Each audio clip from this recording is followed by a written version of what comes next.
Yo, yo, yo, what's up, everybody in the Yo, chat? yo, yo. Welcome back to another episode of the crossover. You already know me, Mario knows best. We got True to King, Hollywood True. Herm, 830. What's up with y'all on this weekend? Surely can't complain, man. Can't complain. A lot of things happen, man. A I lot of just things happen. yeah, Go Celtics, man. 18, baby. 18. We here, we got it. Let's get it, man. 830, Hollywood Herm, y'all Gucci? man, A1. Almost I there. just got bad news for fanboys, man. And we'll get into the bad news later. We're going to start off talking about the NFL and the training camp that has been going on. If I'm not mistaken, there is supposedly a show called Hard Knock. True the King, can you give more information on the show Hard Knock that talks about football as it relates to football? Yeah, Hard Knocks is basically a show showcasing the NFL training camp leading up to the regular season all the way to training camp all the way to preseason. So now this year, where they do it more interesting, they doing four teams at the same time in the same division, the AFC North, which is one of the most legendary divisions in NFL. The Ravens, the Browns, the Bengals, and the Pittsburgh Steelers. So very interesting, very different. Hard Knocks, had some legendary moments in the past. So fact that they're doing four teams and covering those four teams at the same time, it definitely dope and different. You know what I mean? So yeah, that's if you like Hard Knocks, you're a fan of Hard Knocks, and of course you're a fan of football, yeah, go check it out. Man, a show that talks about training camp and all that sounds interesting. I will give it a watch, definitely. Um, Ace 30, what are your thoughts on the show Hard Knocks? Hollywood Hearn? You know, y'all kind of watch football as well. Me personally, in particular, those four teams, I'm looking forward to basically like each like the beauty of Hard Knocks. It kind of gives the fans insight on how the players feel as a certain thing that's happening, certain changes for their team, right? So like you go back to the original, in my opinion, the best Hard Knocks like series when they covered the 2000 Ravens, right? The reason why they had so much success is because they highlighted the personalities of the players. We got like so many jokes, so many different stories, and most importantly, we got another insight how these players compete. So going back to these teams, I think it's gonna be fun, especially the diversity of it. And this first time they did four teams. I'm like typically they don't only do one team at a time, and they typically do the same team. But this the fact that I believe, true, correct me if I'm wrong. I think two of these teams they didn't have a Hard Knocks episode. Am I correct on that? I know the Ravens course had a legendary one with Shannon Sharp back in the day with Ray Lewis, come off their Super Bowl in '01. I mean not '01, 2000. I mean yeah, I'm trying to think. Yeah, like I'm trying. I know the Bengals think had one, but I'm not sure about everybody else. I'm not. It's been so long, like I said before. So like you said, they trying to be more different and innovative, doing covering 14. Because like I said before, they did a lot of teams had Hard Knocks before. So like it's been what it's like the 25th season. Some I don't know, some crazy stuff. Like it's been going on for a Been a while. while. Oh So I wow. mean HBO. So I mean Yes. Well, we definitely gotta check it out and obviously watch older episodes. Anyway, Zeno just popped in. Zeno, how you doing this weekend? How has your weekend been so far? Hey, what's up? Hello. what up? What up? I'm What up? good as usual. That's Yo, yo, good. yo. Okay, we're gonna move on from Hard Knocks and talk about an NFL legend in Barry Sanders. The Hall of Fame running back experienced a heart-related health scare last weekend, and he said in a statement posted to social media on Friday that Sanders he didn't go explicitly into what exactly the health scare was, but he described the health scare experience as one that was unexpected and a reminder of the importance of staying vigilant about our physical well-being even when we are feeling fine. Just because you look fine on the outside does not mean your body is doing well on the inside. In his statement, the Detroit Lions legend also shared his gratitude for the doctors, nurses, and healthcare professionals who treated him. And Sanders turns 56 next month, so he's still pretty young, just in his 50s. And went on to say that per doctor recommendation, he is taking this opportunity to prioritize his health and well-being. And the Lions issued their own social media post saying, "Get well soon, Barry." Yeah, like I said before, just because you look fine on the outside doesn't mean your body is doing quote unquote well on the inside. So we should always remember that we need to get checked. But anyways, crossover community just wishes that the legend Barry Sanders gets well soon. True the King, A Sturdy, Hollywood Herm, Zeno, do y'all have any thoughts on the situation that happened, the unfortunate situation that happened with Barry Sanders? We Yeah, just glad that he's here. yeah. We just happy that he's still living. To me, the best running back of all time. It's just unfortunate he was with a terrible organization at the time he was playing. But man, Barry gonna bounce back hard. Wichita, Kansas native in the building, man. Shout out to Barry, man. We just gonna pray up for him, and hopefully he gets better, man. Hopefully we see him out more, because you know he's a very low key guy. So hopefully they get him out a little bit more, start showing his face a little bit more. So man, let's just keep praying for him, and let's just wish him back to health ASAP. Yeah, absolutely. Piggyback with her. Say, listen, man. Like I say, um, definitely came out of nowhere per se. Like I said, It Detroit. I did, saw yeah. this on the Detroit Lions post. So glad that he's okay. He's doing, but hopefully he can recover 100%. You know what I mean? Like I said before, you can't heart when it comes to heart problem things of that nature is very serious. So, you know, shout out to Barry Sanders. Hope you get better, and prayers to you, and what I mean, to you full recovery. A Sturdy, do you have any thoughts? No, just I agree with my co-host. Like, it's a good thing that he not only recovered, but most importantly, he used this attention that he had to remind us of what's really important. Taking care of yourself, loving That's yourself, right. putting yourself in proper positions. That way, you can increase your chances. Because we all gonna go someday, right? But ain't nothing wrong with like being aware of your conditions and yeah. Right. So He's right. at some point, at some point, I never go. shout out to Barry Sanders, not only being an example for an incredible career. I do agree with Herm. He does have an argument to be the greatest running back of all time. Um, in addition to that, like for him to use his platform to remind people of most important is that's a respectful thing. Another thing of many things to respect Barry Sanders for. But it's kind of how is Barry right now? How is Barry right now? He's 56. He turns 56 next month, so he's 55 right now. Yeah, you got more to go. You got more to go. But no, it's good. Yes. It's good that he recovered. Zeno, I know you're not I don't think you're a football Nope. fan, but I'm do you have any comments on just making sure that you are getting checkups? You want to share your thoughts on that, or?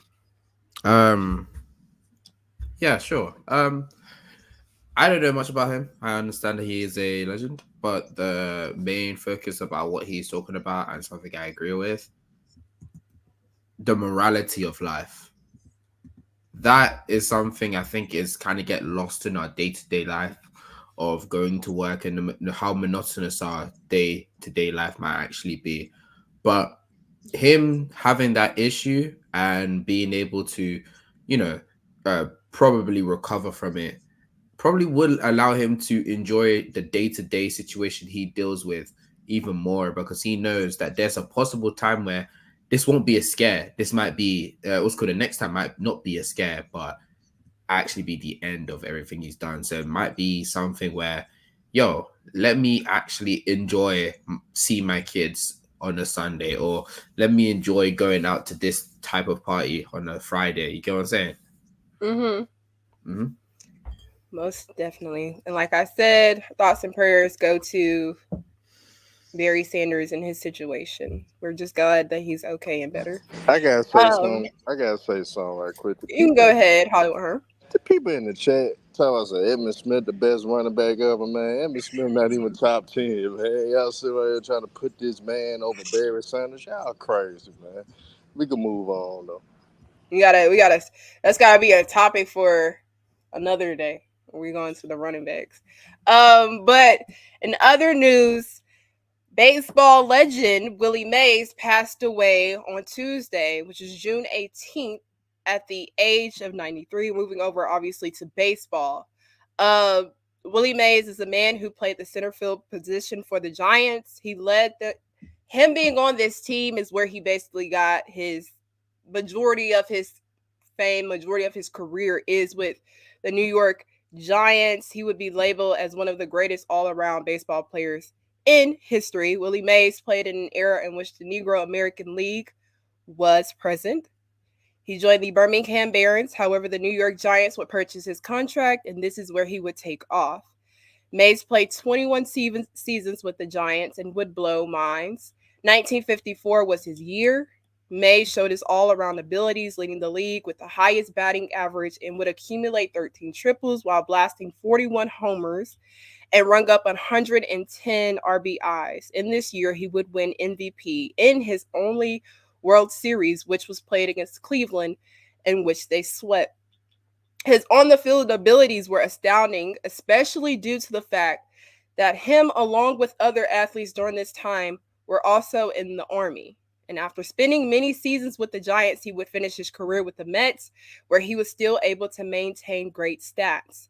Willie Mays is a 2-time Negro League MVP, a 24-time All-Star, and he won 12 Gold Glove awards in center field. Due to such a wondrous career, he would later be elected into the Hall of Fame in 1979.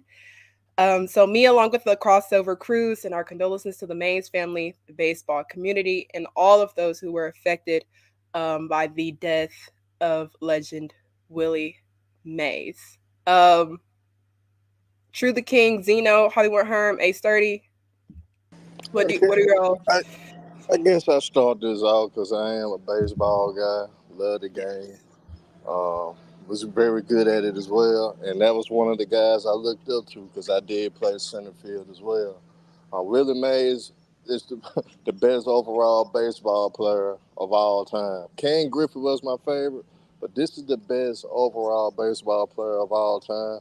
This man for 10 seasons led the league in hits, home runs, slugger percentage, RBIs, triples, stolen bases, the whole on base percentage. He led in all those categories, and I probably leaving off something else, but for Right. 10 years in his career, obviously he was the first guy to do 40 home runs, 40 stolen bases, and 200 hits in the season. He did that multiple times in his career as well. He's also a guy that got 3,000 plus hits in his career. The man is just amazing. He's a son of the game. Ken Griffey wore 24 for a reason. It's because of this man.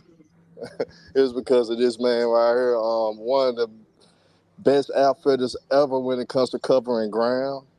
He basically could go all the way to left field and right field to catch balls. Or even catch balls from his teammates sometimes. That's just how fast he was. That's just how much ground he could cover in the outfield.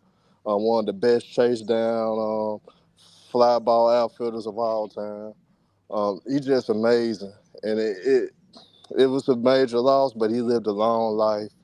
He was one of the innovators of the game, and we should be happy. It's the godfather of Barry Bonds. That's to let you know why Barry Bonds was so great in his career as well. We just got to appreciate his greatness. If you guys can, go back and look at his career, because arguably he is the best baseball player of all time. I don't give a damn about people saying Babe Ruth, but when it comes to doing everything on the field, that man was short of amazing. And there was no scandals, no cork bats in which Babe Ruth was accused of. Didn't do True. anything to cheat the game. So man, shout out to Willie Mays, man. You one of the guys that I looked up to coming up and playing the game, and then at that you a black man at that. So man, salute to him. Rest in peace, my brother. And we should appreciate everything that he's done for the game of baseball. It's arguably the greatest of all time. True the King, a sturdy Zeno. Do y'all have any words? Yeah, like RP, the Willie Mays, man. It's sad, but like he lived a long life, man. The say hey kid, man. Listen, Art, like I said, arguably the greatest baseball player of all time. You heard what Herm said. Like you He heard what what you said earlier, about his accolades and things of that nature. I mean, listen, I mean, greatest outfit, like it's in 12 golden glove, 12 glove. I said what? 12 Gold. I said golden. golden Yeah, glove. you got Yeah, I said golden gloves. Yeah, Gold Glove Award. yeah. I mean, listen, I mean, home run leader for like 4 times. The man was amazing. 24 All Star. He was an All Star for 24 times. That's insane. I mean, all century team, all baseball, all time team. I mean, Mets retired his number. The Giants, the San Francisco Giants retired his number. 2-4. I mean, like I said, Ken Griffey, the guys he paved the way for. I Right. mean, man was incredible, man. But like I said, he lived a long life. He paved the way for other baseball players from all races and things of that nature. He's a standard. You know what I mean? So The standard. Yes. R.P. Willie Mays, man. Go to your family. Long live the legend. My question to Herm and you too.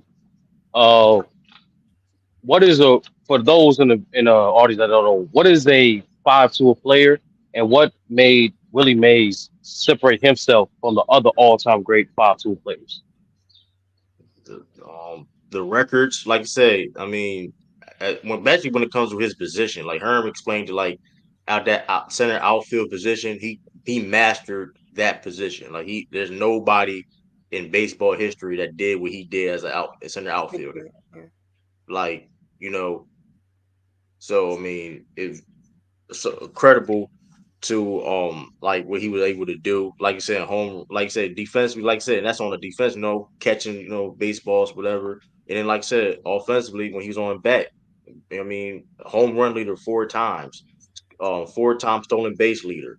I mean, he hit 4 home runs in one game. Like I don't think that's crazy. That's not normal. You hit 4 home runs in one game is insane. In the majors it's incredible. Like I said, I mean, um, if I'm not, let me see exactly.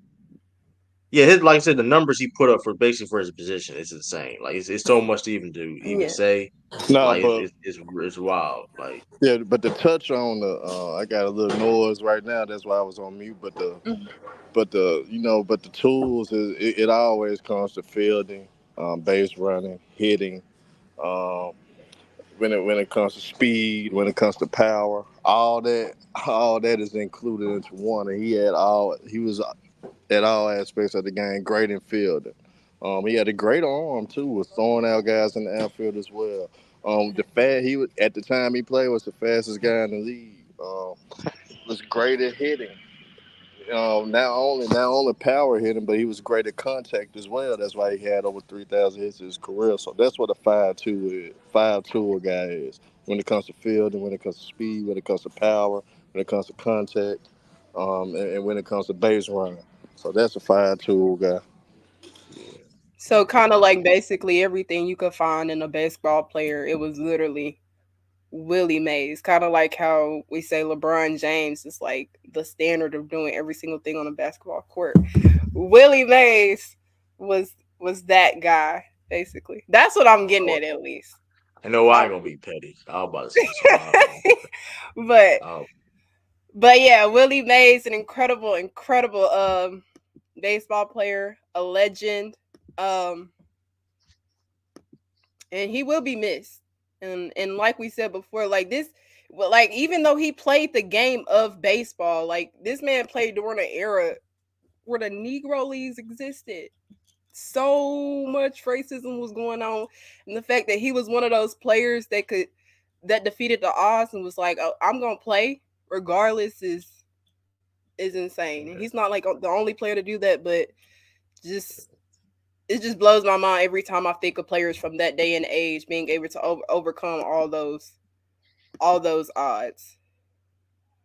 Yeah. I'm here to introduce you guys to a website with guaranteed returns, and it's called Profit Duel. And Profit Duel guarantees your returns by using this thing called match betting. So match betting is basically a process that involves placing two bets on the same event to cover all outcomes. And that's the most important thing right there. So there's really no risk. This means we don't win anything, but we also don't lose anything. But in the process of doing that, you are unlocking the generous free bets offered by a multitude of different sports books out there. Let's go ahead and click on some of these offers. I'm going to show you how this process works. But when you click on these offers here, as you can see, sports welcome bonuses, multitude of different bonuses right here, and you have the opportunity to take advantage of all of these offers, and it makes the process so much easier than what you see on some of these other sites. Get Profit Duel and let's start getting this guaranteed cash today. Man, the Profit Duel was around, man. When Willie Mays played, a lot of people would have been rich. A lot of people would have been rich. All my bets would have been on him, 100%. But moving on to the NBA.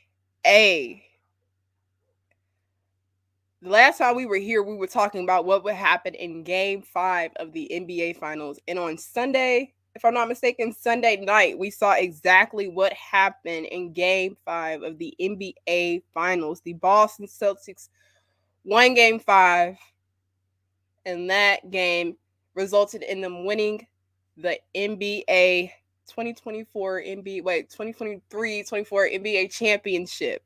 Shooter King, how did you feel when you knew basically, because the game was technically over before it was like it really was over.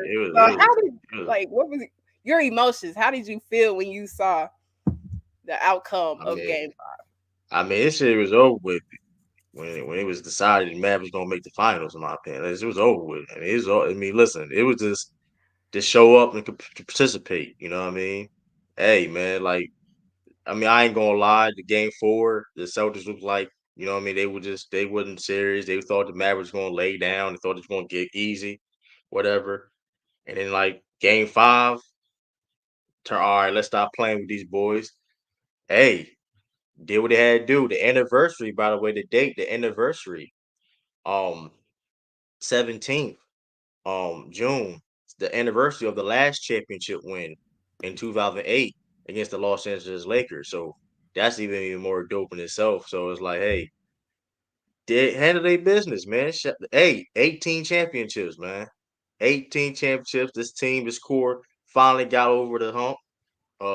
Proud of this team, proud of these players, see the hard work they put in and showcasing that, hey, listen, man, don't give up, man. Listen, everybody still go through obstacles and things of that nature, but don't give up at the end of the day. You know what I mean? 'Cause a lot of times people get in these positions and hey, they give up, they fall apart, whatever. They kept on going and accomplished the goal. You know what I mean? So shout out to the Boston Celtics, man. We did it. What Jason Tatum said, we did it. You know what I mean? Hey, so man, listen, I'm glad. I was happy, man. Like I said, I'm always happy for that. You know what I mean? This is like to shoot. I'm more happy for this team than I was in '08. I mean, I was younger back then, but still, you know what I mean? Because like I said before, I know the trials and tribulations this team had, and so the fact to see their journey going through that, dope to see. You know what I mean? Great story. You know what I mean? So congratulations to the Boston Celtics, man, champs. You know what I mean? 18, man, greatest franchise of all time. You know what I mean? But let me leave that. You know what I mean? 18. They added another one. Hollywood Her, what was your reaction to the to Game 5? Congratulations to the Boston Celtics, man. They dominated basically from Game 1 on. Yes, they got blown out of Game 4, but that was an anomaly, obviously. I did pick the Mavs because, honestly, I wanted to see Kyrie Irving get a championship through all the scrutiny that he's been getting through the media, through some of his peers, with the owners of Brooklyn, with the Jewish community, the whole nine that he went through. He was Nike. Everybody turned their back on the on the brother, man, and I was hoping that he got that. But Celtics were obviously the better team, top to bottom. So I gotta give the Celtics their praise and their credit, unfortunately. And shout out to Jaylen Brown, man, a guy that people used to crucify for not having a left hand, is Finals MVP.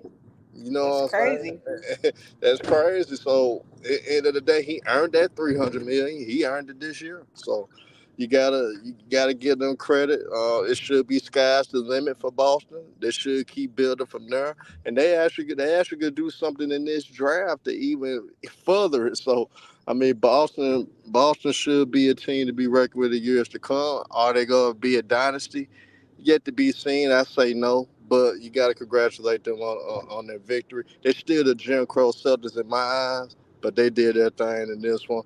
Shout out to Al Horford as well. Had a very long, illustrious career. Did it the right way. Ultimate professional. Got his just due. Drew Holiday put it in the Milwaukee Bucks' face, basically stunning on him with this championship right here, letting them know that he wasn't the problem. He wasn't the reason. So shout out to him. You know what I'm saying? And Brandon Katz, Dallas not overrated. They just, end of the day they just went against a better team. And at the end of the day, everybody knew Dallas didn't really have a complete roster to compete with this roster. Just people were just hopeful, and people was rolling with emotions with their picks when it came to that, like I was. So Dallas not overrated. They just wasn't as good as this team. This team from top to bottom is a complete team. Got a bench, got the depth in every position. They just a great team. So shout out to Boston, man. Jim Crow Celtics, man, got their ring, man. Shout out to them. Jim Crow It's Celtics. crazy.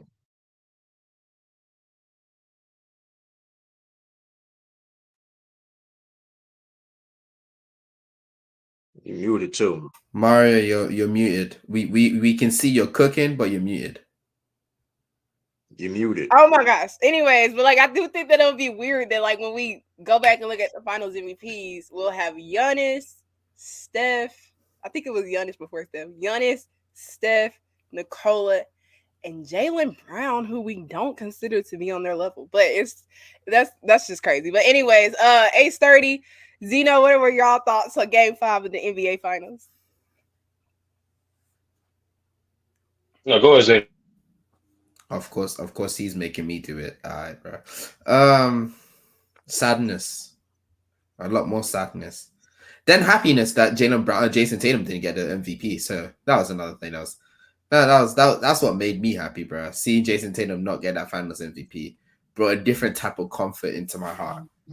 You see, it made me smile that even the judges recognized that this guy was playing poorly to his own standards. That his second option, who wasn't even playing that great, all things considered, like he wasn't playing that way, but somehow got the MVP over him. Really and truly, give that MVP to fucking Drew Holiday and call it a night. That's what they should have done. But hey, they don't hate like me, but so I can't say much. But if I'm going to talk about the whole series, TLDR, the Celtics was just a superior team and a better matchup for the Mavs than the Mavs even realized. The majority of the people that actually watched thought the series was going to go the other way realized. The spacing and also Coach Mazzulla, at this point, people need to understand that this isn't Joe Mazzulla in his first season. He is significantly better than he was in his first season, which is something that people need to understand and respect. Oh, to be fair, and also the Brandon Katz did say this one thing. Boston had one of the weakest runs in NBA history to the finals. I agree that there's up there with like 2018 LeBron. When it comes to the comp, the reason why people give LeBron love is strictly because of the fact that his team wasn't so superior against the rest of the teams in that East. But no, the Celtics were just far and away above everybody else. Oh yeah, I forget why I don't. That is true. I mean, yeah, the Celtics were just better than everybody else, but injuries really pushed them totally over the edge. In the playoffs as well. I feel like 2018 might be the wrong year I'm thinking Are you about. talking about But never 20? mind. Are you okay? I thought you were talking about Okay. the Celtics issue. Yeah. So, Okay. my bad. Hey, Sturdy, what were your thoughts on the game 5? I thought it was a dominant win by the Celtics. I thought, as I predicted from after watching Game 4, I thought the Celtics going to get it done in Game 5. Jason Tatum had a great game, being one of the first. I think he's the first Celtics player to have a 30-point game with at least 11 assists. And then on top of that, too, Jaylen Brown's defense on Luka. So Jaylen Brown's defense on Luka just astounding. Not just picking him up 94 feet, but most importantly, making it hard for him to get the ball back. And when you do that, you delay so much of what the Mavericks want to do offensively because Luka is the offense for the Dallas Mavericks. Now, in addition to that, shout out to Drew Holiday, man. Like, Drew Holiday is going to be one of those type of players that if you didn't really watch him play live, you're not going to fully appreciate his greatness. You know what I mean? When Drew Holiday retires, unfortunately, he's going to be one of those guys that's not going to talk about enough. Always making the right defensive play. Never really out of position. Doing sneaky stuff like helping the team on the boards, making timely shots. Drew Holiday has proven to, no matter where he goes, from the Bucks, the Celtics, the Pelicans, he has a high impact on winning. And lastly, too, of course, Al Horford, man. Of course, Al Horford. Long journey to get this award, to get this achievement, to help finally get over that hump. Before this championship, Al Horford was one of the guys that had the most playoff games to not get one of those things. And he spoke about it throughout this year on how much it meant to him to finally achieve that and be part of that again at this level, because he did win in college on the Florida team, but he never did it at the NBA until this season. Shout out to him, shout out to Grind, but most importantly, shout out to the MVP for the Celtics, the executive of the year, Brad Stevens, man. For Brad Stevens to recognize the limits of his best players and put around an excellent team, multiple versatile players, two-way. The Celtics have like 5 to 6 guys that can catch and shoot, play defense, cut to the basket, and defend. So it's too many weapons for the Celtics team for Brad Stevens to acquire Kristaps Porzingis, acquire Derek White, acquire Drew Holiday, trading for Tillman, underrated pickup. They saw had a few key minutes when KP was out. Brad Stevens deserved that executive of the year, and most importantly, he is, in my opinion, the MVP for building this type of team. A lot of people don't know, like, this team, the Celtics team, this is a great Celtics team. This is a great Celtics team. Yeah, at the end of the day, you play who's in front of you. Like, they can't. That's for any team. Any team that won a championship, unfortunately, you have to play what's in front of you. It's not unfortunate. That's how it's designed. A conference playoff bracket is designed that way for you to not play everybody, bro. So what you do, you dominate who's in front of you. And they did dominate in front of you. As you can see, hold on, I'm going to just put up a quick graphic, right? As you can see on this graphic right here, right? If you need to zoom in as you must. But the point is, the Celtics, I believe, are tied. They're tied with 3 playoff losses with elite teams like the '87 Lakers, like the 96 Bulls, in regards to and 86 Celtics in regards to playoff success.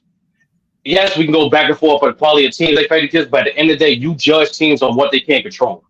And for them to only lose 3 playoff games to tell you how dominant they were this playoffs. For them to be nearly 13 games above the next record in the league, in the conference, should tell you how dominant this team was from start to finish. Since when they traded for KP, they became an instant favorites for a reason. And this team was great this year. They proven their record. They prove it in their production, but most importantly, they prove it by getting the job done. In the words of the great Smack, they completed the objective. Shout out to the Celtics, man. That's a great team right there. And also too, like I said, I see the comments. Shout out to y'all. Keep hitting that like button, comment, share, all that stuff. We appreciate that. But like I said, I got some stuff too to play, man. Cause like I said before, this stuff, it's a cakewalk and things of that nature. But listen, you only play who's in front of you. Like I said before, y'all saw what Sturdy put up there. 16-3. 79% win percentage, a 79% win percentage, which only behind in franchise history, only behind the 86 Celtics. That's interesting. Against a nobody first rounder in Miami Heat. The second, it was called against the Cavs without the big and without D Book. It was called D Mitch for 2 games. All right. And Porzingis was hurt too. So I mean, regardless, even if Porzingis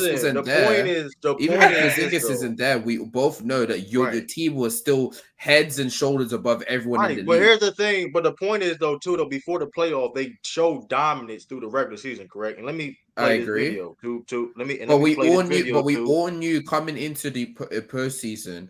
We all knew going into the postseason that they're going to run through the East. Everyone knew. I don't think people think like this. Everyone knew. No. Everyone knew coming into the season that they were going to run through the East. What we was hoping, it was kind of like unironically, this was kind of like a the KD Warriors. Like KD Warriors, where we're like, yeah, they're going to run through the West, but we're begging for some team to stop them. Like when we thought 2018 Rockets were going to beat them. Like this season, it was supposed to be the Sixers or what's the other team? The Bucks, but both got injured. People were trying to exactly to her. People thought the Heat was going to do anything until Jimmy Butler got hurt. And by the way, I just want to say this really nicely. Any person that thought that the Heat was gonna beat this Celtics team, you need to get your mind checked. Not gonna lie. But anyways, for any team that they played, let's be honest with you, any team they played, like that's the whole point though. Like even with the granted, like nobody even thought, even with the limited, the very limited Porzingis that we saw. Nobody thought he was going to dominate like that. Like even when Porzingis did not play, even when Porzingis did not play and limited Porzingis where he was, Porzingis and they still dominate the Mavericks. I don't think you were told, like I said before, y'all heard me before we didn't. I said, hey, listen, it could be a long series depending on Porzingis' health. I said that multiple times. And guess what? I was wrong.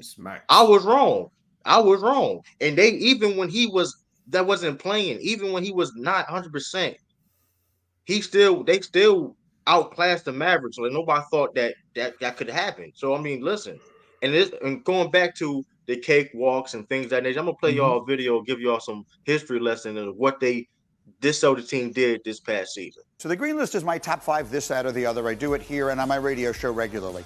So yesterday, Tam Pratt, who's one of the producers on our radio show, just put together 5 statistics that would make an argument that the Boston Celtics of this past season are one of the most dominant teams in any season in NBA history.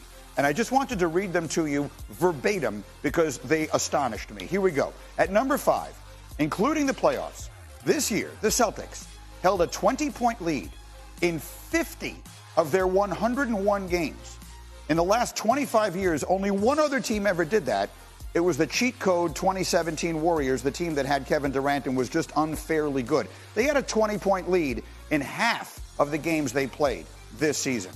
At number 4, the Celtics had 15 more wins than any other team in the league this year, including the regular season and the playoffs. They are the 6th team ever to record at least 15 more wins than anyone else in a season in NBA history, including regular season and playoffs. The 5 teams that are ahead of them are legitimate NBA royalty. Those are numbers that suggest they were head and shoulders above the league in a way that few teams ever have been. At number 3, the Celtics are the 14th team ever to win at least 80 games in a season in NBA history, and of those, their .792 win percentage is the 2nd best in a season in Celtics history. Only the '86 Celtics ever had a better winning percentage, and that team is considered by many to be the greatest team in NBA history. At number 2, including the playoffs, the Celtics outscored their opponents all year long by an average of 10.7 points a game. That is the 5th best differential in a season in NBA history. We are talking about 4 teams in the 70-plus year history of the NBA that had better plus-minus numbers than the Celtics had this year, and that includes dominating their matchups against the Western Conference. But finally, here's my favorite one. The Celtics had the most 50-point wins, the most 40-point wins, the most 30-point wins, and the most 25-point wins in NBA history. No team ever won as many games as the Celtics did this year by 50, by 40, by 30, or by 25. They dominated the league this season in a manner that very few teams in the entire history of the sport ever had. So what does that make this year? What does that make them? There you go. That I sounds like mean, a listen. super team. There you go. I mean, listen. Nothing. Numbers Face don't them lie. nothing. Face them Numbers nothing. don't Nothing. lie. And listen, Numbers and do we lie. always hold on. Numbers lie. And I'm not. Listen. I'm just saying this, right? That if it sounds like a duck and it looks like a duck, it must be a duck. We praise and we always showcase how much the talented the league have became year after year, as long, you know what I mean, depending on of the yesteryears. And they did this in this era where we always preach, well, not in general speaking, of how more talented this league has been compared to here right now to back then. And they're doing this. I mean, listen, y'all saw like I said, y'all saw the defensive, like I said before, y'all saw the defense and the offense capability. Like even like I said, if you look at the finals offensively, the Celtics didn't even play that great, all that. But guess what? They won. They was able to defend the way they could defend, switching from 1 to 5. I mean, listen, shout is the reason why Sturdy said Brad Stevens MVP, whatever. Brad Stevens perfected building a all-time great team. He was executive of the year for a reason, people. He's the best executive in the game right now, people. Numbers, you can say about, listen, now is about the numbers, but their numbers are so much identical to other all-time great teams than what we talking about. But they're not an all-time great team. I mean, I didn't say they're the best team, but that being said, too, only 14 teams in NBA history That don't matter. They're still not an games. all-time great team. They're still Okay. not. So Herm, this is a fair question. Only Hold 14 on. teams did it. Hold on, That's fine. True. No, True. It's a fair question. I want you and Herm to answer. Starting with you, True. What is criteria to be an all-time team? What makes a team all-time team, all-time great team? Of course, the talent from when we all can agree with that, right? The talent, personnel, of course, the schemes of things, and dominance, of course, the right? path. That's what we and dominance. The path to the championship. No, Hold on. Herm, we're gonna get to you. True. Time out. Finish your plane. So I'm gonna finish. Don't respond. Just land your plane. Well, that it is talent and dominance. Like I said, you can't control who you play. Regardless case may be, we've seen teams. We talk about LeBron James being the weak East, correct? For all these, that's the narrative. That's the talk. That's been a talking point in basketball for a long time, right? LeBron James played in the weak East. LeBron James played on the super team Miami Heat. Man, LeBron. They ever been on a playoff? Hold on. Don't get Let me lay my plane because I find it funny we pick and choosing. A main talking point, and this is all gonna come for a circle. LeBron James played in the weak East, right? And he played on a super team, correct? He never gotten a playoff run that dominant, and that East was weak. So that being said, though, depending on the competition, you still got to perform and do things at the end of the day, though. That being said, this Celtics team only lost 3 games. And for real, it should have been only 2 because they really just BS the. Let's be honest, they really just BS the 4th game. To be honest with you, let's be honest, right? They really did they didn't care about the 4th game. It should have been 17-2. Regardless of who your path is and whatever case may be, you can't control that. All you gotta do is perform. And that being said, in the regular season, they showcase the same dominance, correct? Scroll back what 30 said, they were 13, 14 games ahead of everybody in the NBA. Then they replicate that in the playoffs. So how it clearly translates. That's all I gotta say. It's consistent. All right, okay. Hold on, Herm. Don't respond because there's a response. This part we respond, but start with this. What makes a team an all-time great team, in your opinion? I mean, of course, the dominance. Of course, the path to defines the type of competition you face against leading up to your championship run. Um, Also, the talent on your team, the talent on your roster as well, on that particular roster as well. And honestly, Sturdy, dominance is the only check mark that this Celtics team check. They don't have the most talented roster. They don't have one. They don't have a. They didn't face the unique competition in their path to becoming champions. And end of the day, when it comes to the talent, when I look at this, is probably they're not even better than the Bill Russell Celtics. Those teams. With the John Havliceks and all them, they probably like the fifth best Celtics team in I'm that sorry whole to tell country. you. I'm sorry to tell you I today, bro. mean, but I don't always I'm go telling off you the what it is. numbers. I don't always go off I'm the not. numbers. I ain't go over numbers. I'm telling you what it is, though. And I love Bill Russell. Y'all, stir. I ain't Uh-huh. listen. Bill, I'm Bill, telling you Bill, what it is. Bill Russell. But did y'all tell me to shut the hell up? When True was talking. Yeah, God, yeah. Yes, God please Come shut damn. up. on, True. Y'all Come let on, him True. finish. Come on, Cook your True. shit. I stopped talking. Cook, I cook, just cook him, stopped Herb. talking. Cook him, Herb. So end of the day, when you look at the all-time great team, they nowhere near a Shaq and Kobe. They nowhere near the 2000. Nowhere near the Spurs in 2003. They nowhere near the Chicago Bulls, the 72-10 Bulls. They nowhere near the bad boy Pistons teams that won back to back. They nowhere near the Showtime Lakers team. So when you analyze the true and when you really try to break it down when it comes to all time great team, them niggas don't even have a top 15 team or all time championship team. Not even top 15. If I actually took the time and did some real research and we did a debate on this, I'll cook you on it. And end of the Yeah, day, cook his shit, Herb. this is not an all time great team. They damn sure not better than the KD Warriors. That's fact. So Facts. Cook him, I Herb. mean, it's plenty of teams when it comes to all time great. We damn all of us know panel chat. All of us know this team is not no damn top team, not no damn top 10 all time great champion team. This is not it, Exactly. man. This is not that, man. We need to cut the crap, cut the book Mm-hmm. BS. Stop trying to bring up numbers to try to elevate this team bigger than what they is. So the hell, what about the numbers, man? When we compare it to the other teams that are champions for us, the all-time great teams, they wouldn't stack up. They wouldn't even measure up to this damn Yeah, they team, wouldn't even to them walk in their damn shoes. teams. Facts, Herb. Man, Let's do. we not even gonna do that, man. That's BS that we even talking So about this, man. so that being said, right by the numbers, because since you don't like the numbers, let's talk basketball. Not even better than the Name 82 me, 76ers. name me a starting. Okay, Not cool. even I better than didn't. that team.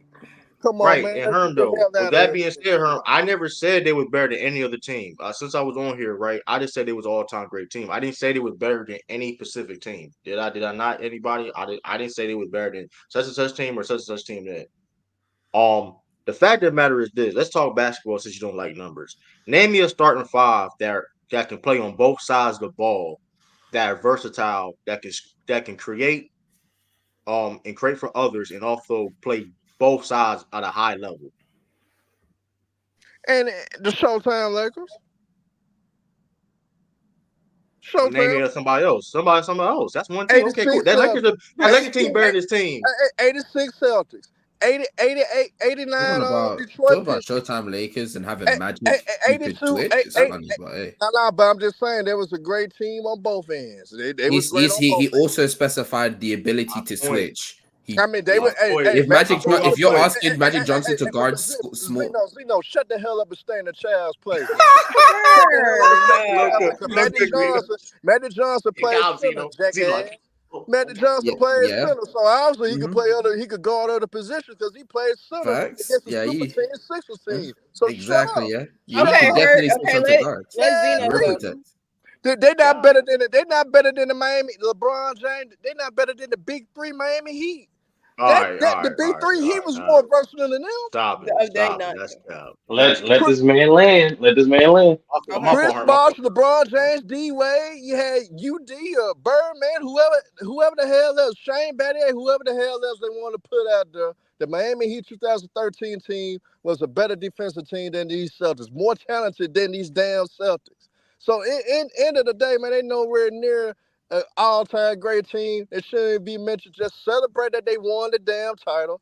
They was a good team for this year. Hey, this probably the only damn championship that Tatum was gonna win. Let's leave that. Let's leave it at that. Let's stop trying to elevate this team bigger. Let's stop bringing up these damn numbers. Because True the King want me to talk about some stuff Monday, talk about some numbers inflated and padded and all that stuff. Well, since you want to entertain that conversation, these numbers are inflated and padded. So end of the day, let's not do that, man. Let's not ignore basketball history. Let's not even entertain this bogus mess, man. I'm not entertaining this, man. I'm just listen. Zeno, what do you consider the 2024 Celtics team an all-time great team? And yes or no? And then what does the team have to do, in your opinion, to be considered an all-time great team? I'm hit on the top of his head when he said dominance. I think record-wise, what you do against the rest of the competition is another thing that can show it. And then really too, the play style and how great you are on both sides of the court. I think like everyone understands, this team is so great from both sides of the court. They're this and this, but like when you go a little bit more into the nuances, the fact that this is probably the best space team of all time. Like I'm actually trying to think about it. What other team would you say is a better spaced team than this Celtics team? The 2017 Warriors. Three of those Warriors teams, 1,000%. Which one? The Warriors team. Both all the KD ones when he was healthy, and 2016, even though they didn't win. Like spacing isn't just we got 5 shooters. Spacing is shifting and manipulating the defense to create more opportunities to score. Okay, multiple ways. Okay, outside of the Warriors, wait, you said 3 years. So the KD Warriors. Oh, so and 2016, even though they lost. We just talking about spacing. We're talking about success. We're just talking about spacing. We're not talking about success. Yeah. I disagree with the 2016 one, but cool. I do want to say, okay, even if they're not the best spaced team of all time, they're one of the best spaced teams of all time. Yeah. Go ahead. Okay, we can give that. Well, having one of the best. Shout out to the worst content creator on YouTube, Go James Kingdom. Oh, here we go, man. Man, you need to end your damn platform on Go James. In your damn platform. But okay, Zeno, you finished? You didn't land your plane. Yeah, I'm just no. Zeno didn't finish. Zeno. My fault. Oh, I can't speak now. Nice. I'm just gonna keep it short, actually. TLDR, the ability of the spacing to allow them to enact what their offense is. The fact that when their offense really starts getting going, there's really no offense I can really think of that can match up to their peak. Because as we saw in the finals, when they start hitting those threes, like at a clip that they can possibly make, like 40%, and they're just hitting them consistently, they blow any team out of the water. Any team. Outside of maybe like those 2017-18 Warriors and 19 Warriors. But outside of that, like, and then also the ability to switch. The guard defense is like one of the best guard defenses of all time. Having one of the best rim protectors in the league in Porzingis, one of the best positional defenders in Al Horford, having a really good nail defender and just roamer in Jason Tatum, having one of the best on-ball defenders in POA defenders in Jaylen Brown, and he actually became better off-ball as well. Like just having that great that's another thing. They're all-time defense too. That's something that I forget to say. It's just that they never really had comp to really test that defense outside of the Mavs. So, yeah. In my opinion, I think this is a great team. Can I add one thing? Sorry. Go ahead. Brandon Cat says this: why does Tatum shooting like shit all playoffs if Boston has such elite spacing? Because Tatum has this issue of taking tough shots that he isn't necessarily well equipped to do so. Like, this has been an issue for Tatum ever since he really became this style of player, where he takes a bad he tends to take isolation, and he usually plays from the perimeter where he's actually not that great when it comes to that step back, that side step three that he likes taking. That's never been like something that's very lethal from him. What he's the best at is like when he's getting downhill and causing issues in the paint. But for some reason, he chooses to play behind the arc. Or if he tries to make something out of the mid-range, which I'm not really moved by his mid-range, but it's much more better than him from behind the arc. Yeah, you can go now. I think this team is a great team. I don't think they're an all-time great team, but they have the possibility to become that in hindsight, right? So, in my opinion, right, my criteria for what a team can become can become an all-time great team is dominance, obviously, talent. Zeno alluded to it with play style, but to me, I put play style with innovation. And unfortunately, that's not going to be innovation and impact. I don't think the Celtics. I don't think the Celtics, in terms of impact and innovation, we had enough sample size to know if they would have the same effect on the league as teams that we consider all-time great teams. It's like this. Hold on, True. There's a long take on this. It's similar to like a caller. If you're listening to a hip hop album, right? It can be great, phenomenal, but you cannot call it a classic if it came out this year. Why? Because it needs to withstand the test of time. And when we think of all-time great teams, through their play style, their level of innovation, their impact either change the rules of the league or change the way we perceive basketball in terms of team success. Like the 96 Bulls, like the Warriors, even a team like the 04 Pistons, who wasn't quote unquote by names uber talented.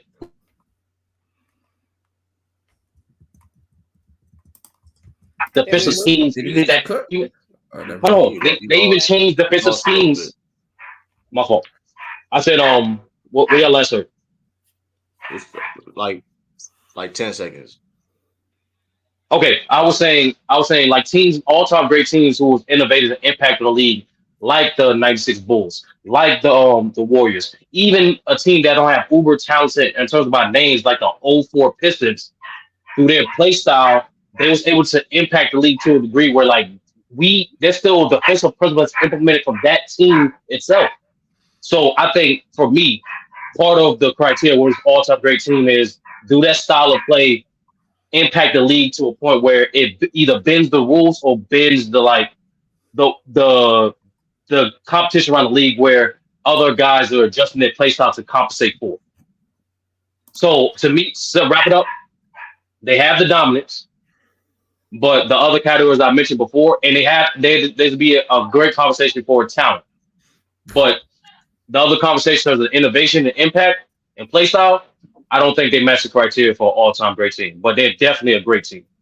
You can't deny what the hell this team did and say they're not a great team. You're just delusional on that.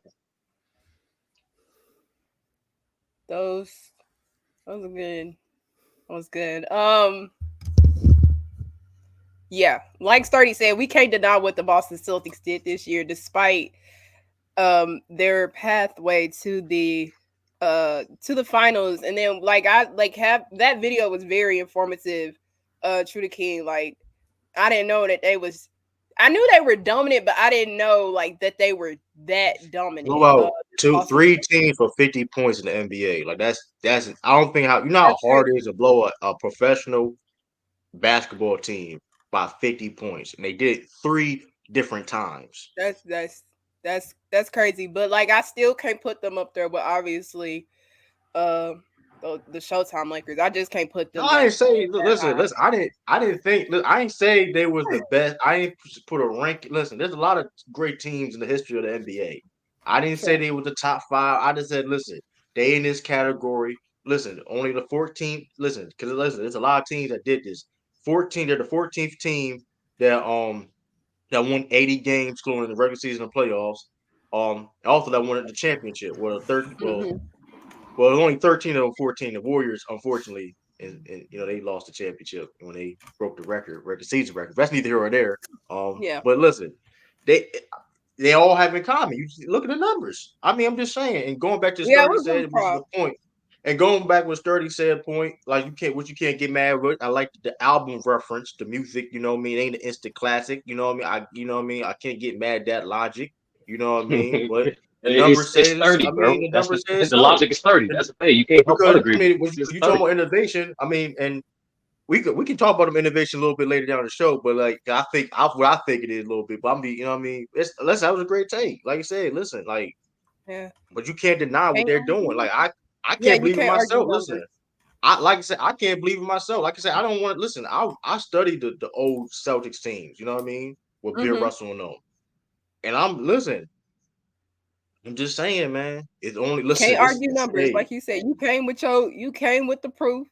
The video basically said it all.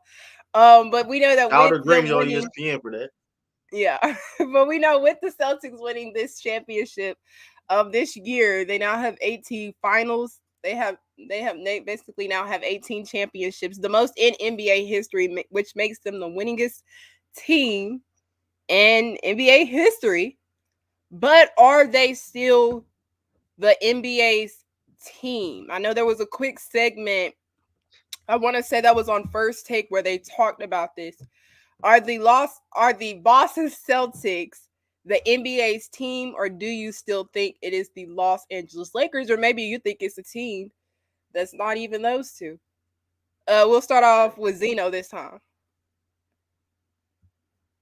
I'll be real with you. I am so confused with what you meant by this, so I think you should get someone else to. And then I'll carry on. I'm so confused. Ace 30. Did you want Ace 30? Are you there? Going once, going twice. I guess he's not here. Shirley King. Do you understand what I meant by my question? Yeah, I know. Yeah, listen, we all know. Listen, it's the Celtics league. It's the Celtics. The history. Listen, shout out to the Lakers though, because Lakers do have an argument. Let me put that out there first. I'm not gonna be super biased, but you know how I am, man. It's a green team, you know what I mean? But when you look at the history from the Celtics, when it comes to innovation, the players, the history, like I said, innovation and 18 championships. Besides the being in LA as a big market per se, right? What does the Lakers really have over the Celtics? Besides, the Celtics got the players, homegrown talent, like I said, innovation. When I mentioned the innovation, to piggyback on that, when I mentioned the innovation, hold on. When I mentioned the innovation, we just talked about earlier that the all-time great teams, and the '86 Celtics. Herm mentioned speaking of that, the Bill Russell and Celtics. Celtics, they were the first team to hire a black head coach, and Bill Russell, and they did it multiple times. Fast forward, the Bill Russells, Casey Jones, to the Doc Rivers, and now, like you said, now that's another champion, Joe Mazzulla. And prior to that, we had black head coaches. So when it comes to that, that's the innovation I'm talking about, where other teams around the league copied and emulated. You know what I mean? When it comes to the first ever black starting five in NBA history, when it comes to things of that nature, yeah. And then, like I said, in the championship and the winning in the history, like I said, the Lakers, Lakers does have a conversation. I'm not saying they don't, but Celtics made a lot of history. Hall of Famers, the All Stars. You know what I mean? Who's going to be the next Laker all-time great per se? AD's like 30-something years old. LeBron about to be out the league. Who going to be the next all-time? Listen, man. Drafting wise, you know what I mean? Things of that nature. So that's why it's the Celtics is the greatest franchise in the NBA. Hollywood Hearn, do you think the Lakers or the Boston Celtics is the NBA's team? Which one is the greatest franchise? Man, I'm gonna say that. By the way, I can't stand either one of these franchises. But to be honest, the Lakers is the more prominent franchise. When it comes to the modern era, The Lakers won 11 championships in the modern era. To the Celtics 5. Celtics won most of their championships. So unfortunately, this is why I call them the Jim Crow Celtics in the Jim Crow era. That's This is true. when they won most of their championships in the Jim Crow area, when there wasn't that many teams in the league, and when Bill Russell and those boys dominated for decades. He got 11 rings. Bill won the face of the league. Basically, Bill Russell got 11 championships out of all those rings that the Celtics got. Of course, they won 3 in the 80s. You had one with KG in them, and of course you got one this year. But the Lakers, they won 5 in the 80s. The Lakers, they won 5. They won 5 in the Shaq and Kobe era. And then they won 1 with LeBron James. So they won 11 in the modern era, man. The Lakers did it in a tougher era. The Lakers were more dominant in the tougher era. I'm rolling with the Los Angeles Lakers. And in all actuality, they got more prominent players that probably in the top 10 of all time as well. So when it comes to all that combined, the Lakers has the most talent, has the most superstars ever, had the most all-time greats ever. More than the Celtics. So I'm going with the Lakers. I agree with everything that you said. Zeno, do you grasp the concept of the question now? Or are you still not understanding it? Once. Zeno. Twice. All right. We get it, True. We get it, True. I'll be real with you. Nope. No. What's wrong with you? Okay. Man, Go ahead. Take the mic. Listen, man. First of all, shout out these two historic franchises. Yeah, shout out these two historic franchises. We all know, like, between we all know, like, these franchises. I don't see any franchises there. These franchises built the league. Let's be honest, with like literally almost half the championships the league has won has gone between these two franchises. So just shout out to them. But as we all know, reminding of like our debate between True, it's just a matter of preference. If you want to go with because if you look at the winning percentage, you look at the all-stars, they're about the same. I think the Celtics have slightly more MVPs. I think the Lakers if you count in terms of number of times, number of Hall of Fames, I think the Celtics still got it. But all NBA teams, it's the Lakers. And obviously, in terms of like being relevant and consistent, are the Lakers, right? The Lakers are also more valuable than the Celtics as well. But it still comes down to your preference. It's more so what impact do you value the most? Do you value the Lakers revolutionizing their sports entertainment aspect of impact, or you want to go with the social impact between the Celtics, with obviously their black representation for their players and coaches? Fun fact. I believe the Lakers hired only 4 black coaches, while the Celtics hired 10. Wow. But that's a fun fact. But nevertheless, the thing is, it doesn't matter what you prefer. Like Celtics, they drafted the first black player. They had the first black head coach. They had the first all-black starting lineup. They throughout, despite the fans, despite the fans, that franchise has been progressive in regards to black representation. Then against the Lakers, however, let's not fool ourselves. They revolutionized the game of basketball, especially when it comes to entertainment. From the Laker girls to the Showtime entertainment to exploding the market in terms of epithets when it comes to teams. They had it all. Like basketball wasn't just basketball because the Lakers is also a show. And I want to end it with the Lakers in terms of this. I think they're the greatest franchise because they also have more dynasties. The Lakers have 3 dynasties versus the Celtics 2. So do the Celtics have a chance? They do have a chance to tie it, but currently the Lakers have 3 dynasties versus Lakers 2. So in spite of the Celtics getting one more championship, I think the Lakers are the greatest franchise because they're more relevant and their impact is just as prominent as the Celtics.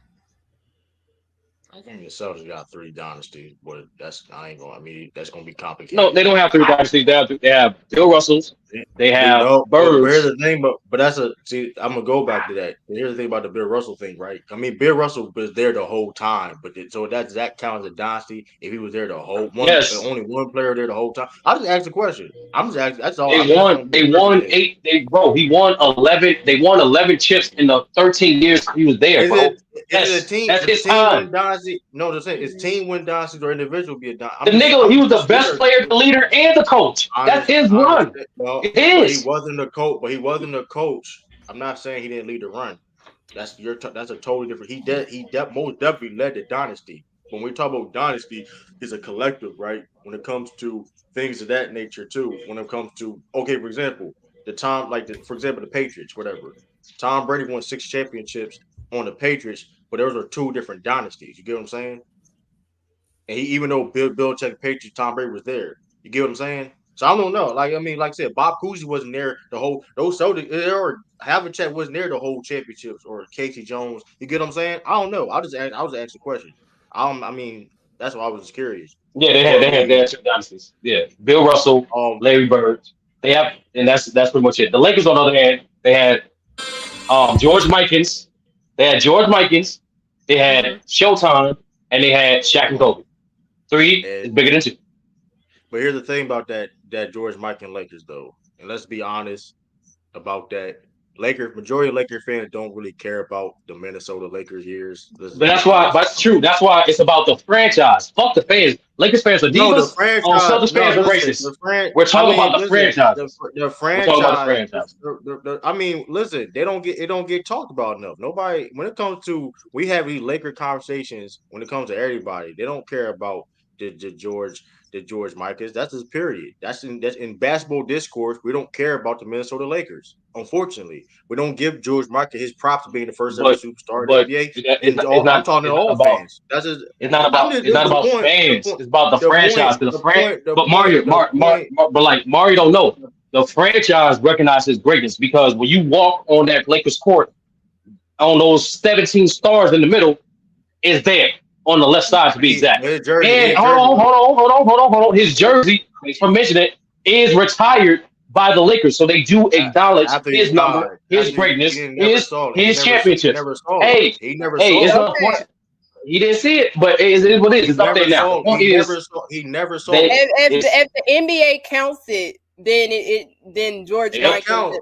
No, but here's the thing though. George Michael never saw his jersey get retired. So talking about that, how that never happened. He never saw it. He passed away years way before he saw his jersey ever being retired, which is crazy.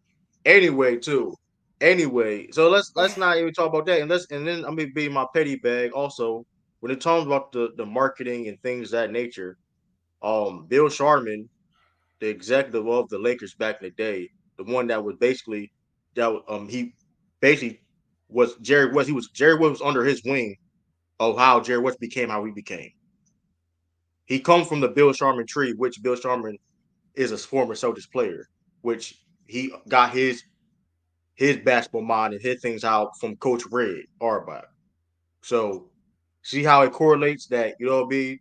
That from even all the Laker greatness you see today has Celtics blood in it in some type of way, all Celtics green in it in a sense of way. Influence. So hey, you know what I mean? So listen, man. Like if you care about social impact or you care about the marketing, that being said too, when it comes to marketing, you need money to spend, and we can talk about that later. You know what I mean? Because you looking real dim. You know what I mean? Okay, but I would have to agree that the Lakers, in my opinion, is the greatest franchise in NBA history, and the Celtics fall right behind them. And coming into next season, however, due to Boston having won a championship, majority of my bets are probably going to be placed on the Boston Celtics and what Jason Tatum can do next season. I'll give them that. I'm here to introduce you guys to a website with guaranteed returns, and it's called Profit Duel. And Profit Duel guarantees your returns by using this thing called match betting. So match betting is basically a process that involves placing 2 bets on the same event to cover all outcomes. And that's the most important thing right there. So there's really no risk. This means we don't win anything, but we also don't lose anything. But in the process of doing that, you are unlocking the generous free bets offered by a multitude of different sports books out there. Let's go ahead and click on some of these offers. I'm going to show you how this process works. But when you click on these offers here, as you can see, sports welcome bonuses, multitude of different bonuses right here, and you have the opportunity to take advantage of all of these offers, and it makes the process so much easier than what you see on some of these other sites. Get Profit Duel, and let's start getting this guaranteed cash today. We're going to go right back to talking about the Los Angeles Lakers. Just this past week, they have finally announced who will be the official head coach for the Lakers next season. And it's none other than the guy whose name we've been hearing consistently for the past couple of months, JJ Redick. Hey, Sturdy, what was your initial reaction to that news being reported? I'm be honest. The first take, I was like, this Lakers franchise is incompetent in terms of the front office. Shout out to JJ. He's a blank slate, but at the end of the day, there was better coaching candidates. Like let's keep it real. You still had Kenny Atkinson. You still had Sam Cassell. You still had multiple coaches that have proven to have a history of that occupation to get that job. So that was my knee-jerk reaction. It had nothing to do with JJ. It's more so indication of how incompetent that front office is. And then but it's predictable from the Lakers front office. There has to be a show. There has to be a spectacle. They didn't have no chance to get Dan Hurley for multiple reasons. Number one, Dan Hurley, before the Lakers even announced that, he already publicly committed to come back to UConn. Mm-hmm. And then on top of that, we found out that you offer him $70 million, which is not enough for him to uproot his lifestyle, his generational lifestyle on the East Coast of this country. So the Lakers, to be honest with you, when I heard he was one of the candidates months ago, I'm like, I would not be surprised if they end up hiring him. This is a Lakers move. But nevertheless, and the reason why I'm about this is a Lakers move, we all know no matter what JJ Redick does, some of the media headlines that's going to be associated with him isn't just going to be predicated on what he does on the court. Mm-hmm. It's the Lakers.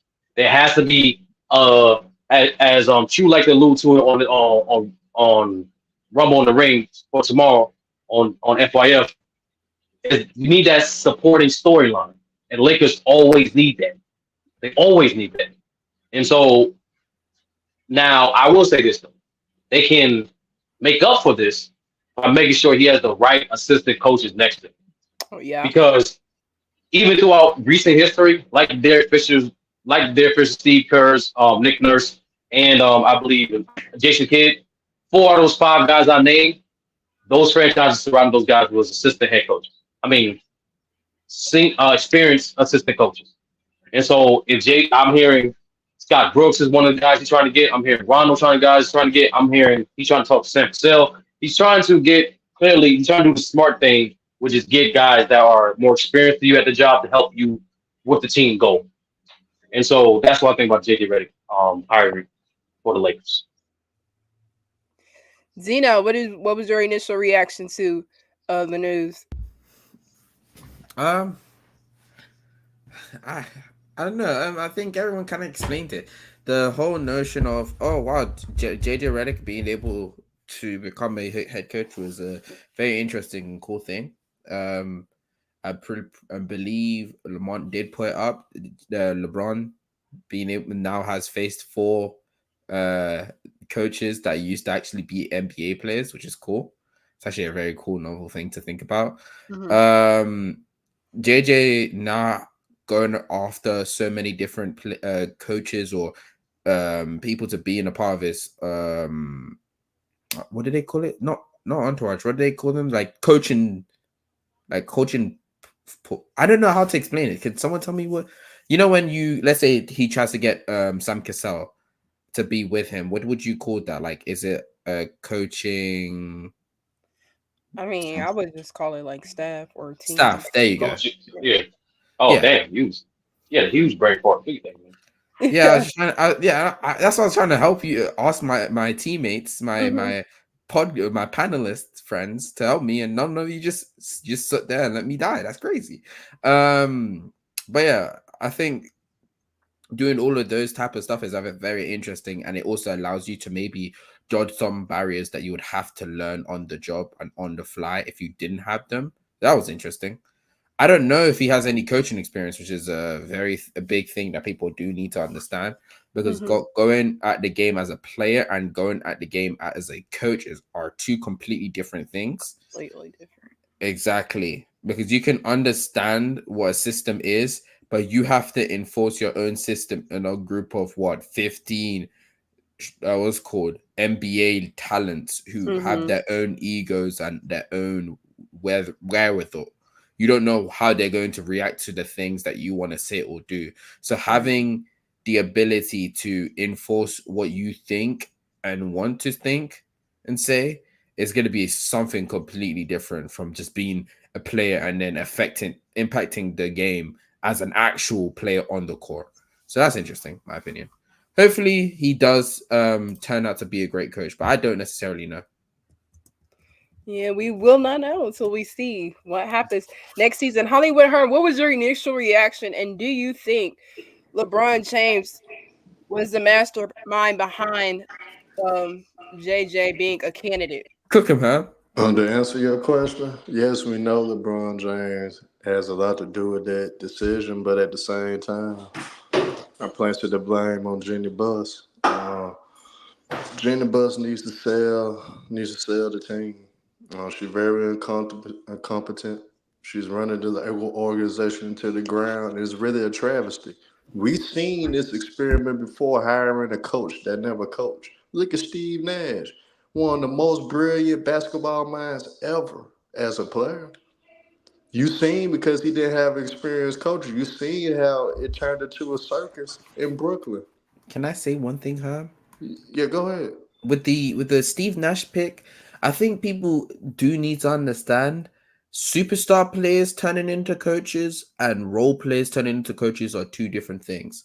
Because I feel like when it comes to superstar players becoming coaches, it's so much harder for them to really become a coach because there's so much stuff that they did on the court that was so natural to them that like when they try and explain it to some other players that are not as talented as they were, it doesn't click in their brain that like because I could do it, these players can't necessarily do it to the level I could.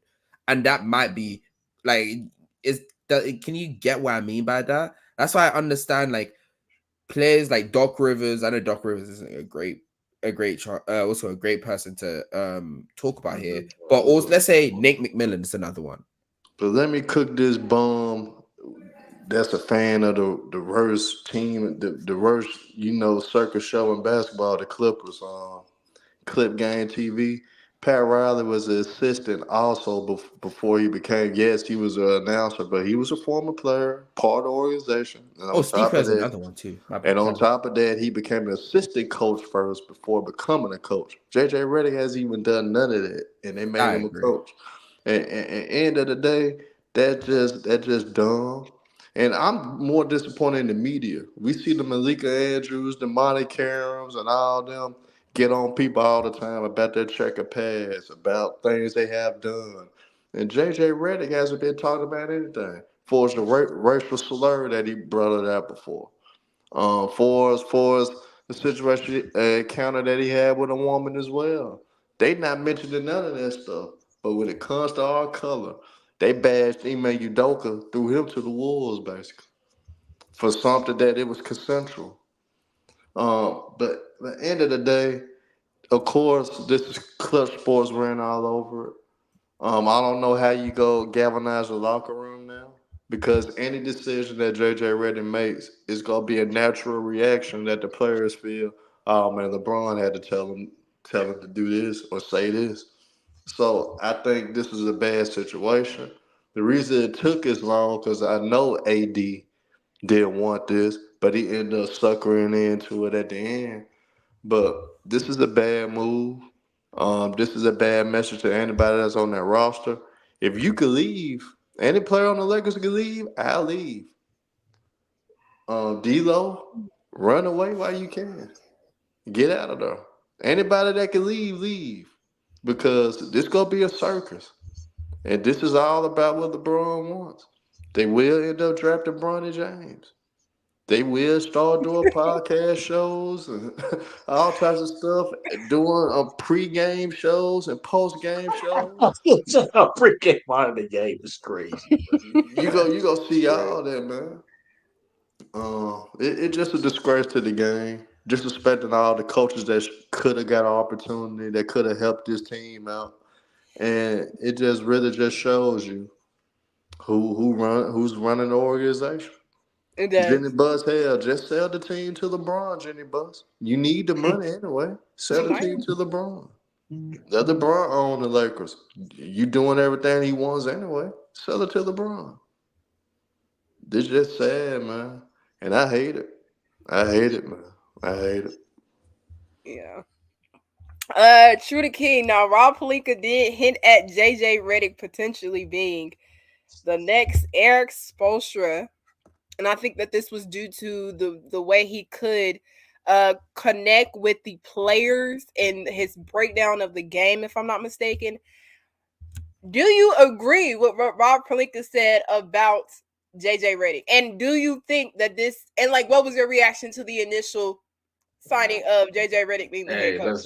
Listen, we got, put the picture there. Hey, listen, man. I ain't say this in a while, but I ain't say this in a while, but Rob Pelinka need to shut his channel down. You need to shut something down, because it's hey, I don't hear him like that reference. I ain't say that in a while, but if I gotta say that, what I gotta say that, it's listen, I'm happy as a Soldiers fan. I'm happy at the same time.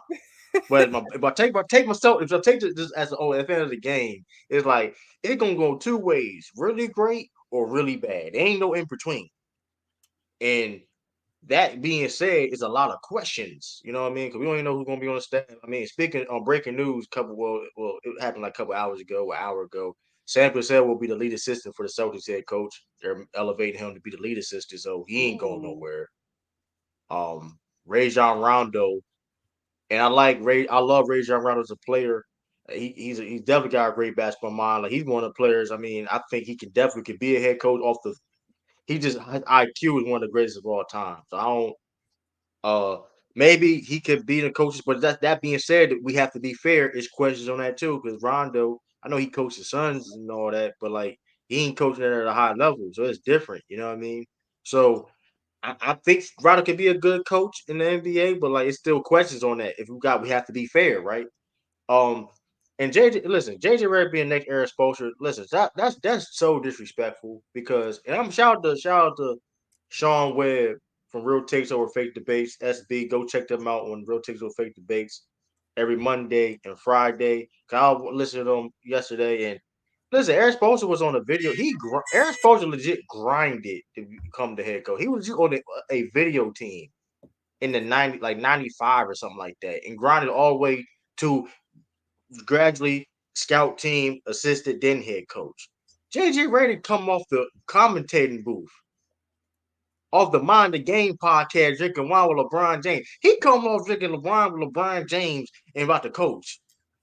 Like, he's a TV personality with a podcast, which is fine. He knows basketball. I don't think nobody on the panel everybody gonna disagree with that. But that's disrespectful to compare him to Eric Spoelstra just because they're young, whatever. I don't. It's like that's corny. I mean, now if you want, if see, this is why Rob Pelinka gotta go too, because if he really knew he would talk about and shout out to Sean Webb, I'm gonna check this. This was a good comparison. A better comparison on somebody that was in the same situation was a Doc Rivers, where somebody had no experience, came off of TV, you know what I mean, and come straight to be the head coach. That's a similar situation.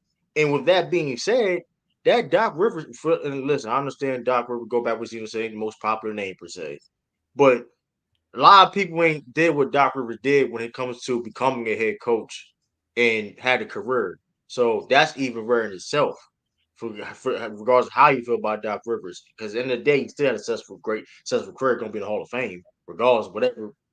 That's neither here nor there. But JJ Redick, the fact that you asked him to implicate that, where mind you, at least Doc Rivers had like when he first came in, he had a rebuilding team though. It was not a lot of pressure when he got to coach to Orlando. You put in a guy like JJ Redick, where you put him in high pressure situations off the gate with no experience.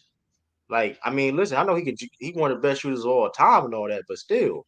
And granted, also unfortunately going back to Herman, it's a distraction because let's be real though, regardless of LeBron James didn't have a hand there or not, it just the outside looking in, it's just what it looks like. You can't deny that. Like it, regardless of like, and then it's like, I mean, and unfortunately, listen, hey, I'm sorry to y'all LeBron James fans or whatever. I'm sorry, but at the end of the day, it is toxic, and you ain't gonna win. Well, I'll say that it's gonna be hard to win in a toxic environment, especially we have a flawed team like the Lakers, man. Listen, I don't know, man. And it's like first in the draft coming up. So JJ Redick got worried about the draft and try to continue. Like, they cooked. I ain't gonna lie. I'm not really confident on. Like you said, Gold Sturdy said earlier, there's way more coaches around the world, not just NBA or people who used to coach NBA or assistant coaches. There's people around the world, Euro leagues, all around the world that was more qualified than JJ Redick. Let's just keep it a bean. Right. So, I mean, listen, man. Hey, it's not what you know. Sometimes which is who you know. It's a prime example of that. I mean, it is what it is. Yeah, I'm a little excited, very curious as to see how this Lakers team is gonna do with a person like JJ Redick being the head coach. I don't think he lasts. Because how many years? He got 4 years. How many years he lasts? How many years he lasts? He got 4 year contract. Anybody on the panel? How long he lasts, y'all? Like, I think they give him. I think they give him 3 seasons. I think they at least give him. Ooh, 3 seasons. 3. They start out worse than they did last year. Man, but we still see how the Lakers team does next year. Moving on from the Los Angeles Lakers, a trade went down a couple days ago that involved the Chicago Bulls and OKC. The Chicago Bulls traded Alex Caruso to OKC for Josh Giddey. Who do y'all think won the trade?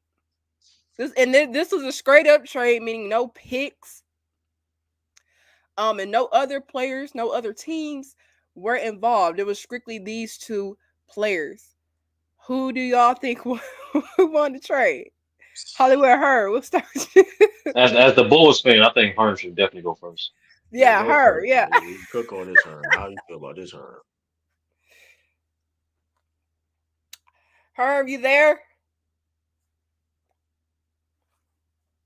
Okay, Herb not there. A30, we'll give it to you then. Yeah, it's clear who won this trade, man. OKC definitely won this trade. Bulls organization, like, what you doing, bro? Like, how you trade arguably your best trade asset for just Josh Giddey?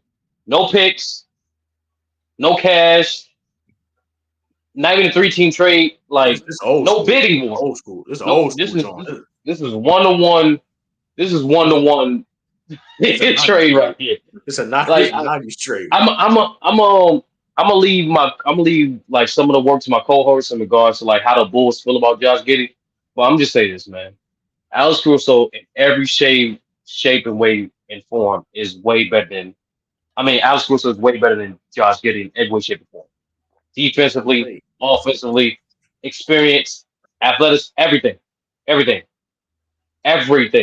And most importantly, he fits better with that OKC team. We're talking about a team that's already, I believe, led the league in steals already. And you add an all defensive caliber perimeter defender like Alex Caruso alongside Lou Dort with the backline defense of Chet, who's only going to get better and better year by year. Yeah, it's clear that OKC won this trade. The added bonus, they didn't have to give up none of their draft picks to get that type of quality of player, which is crazy.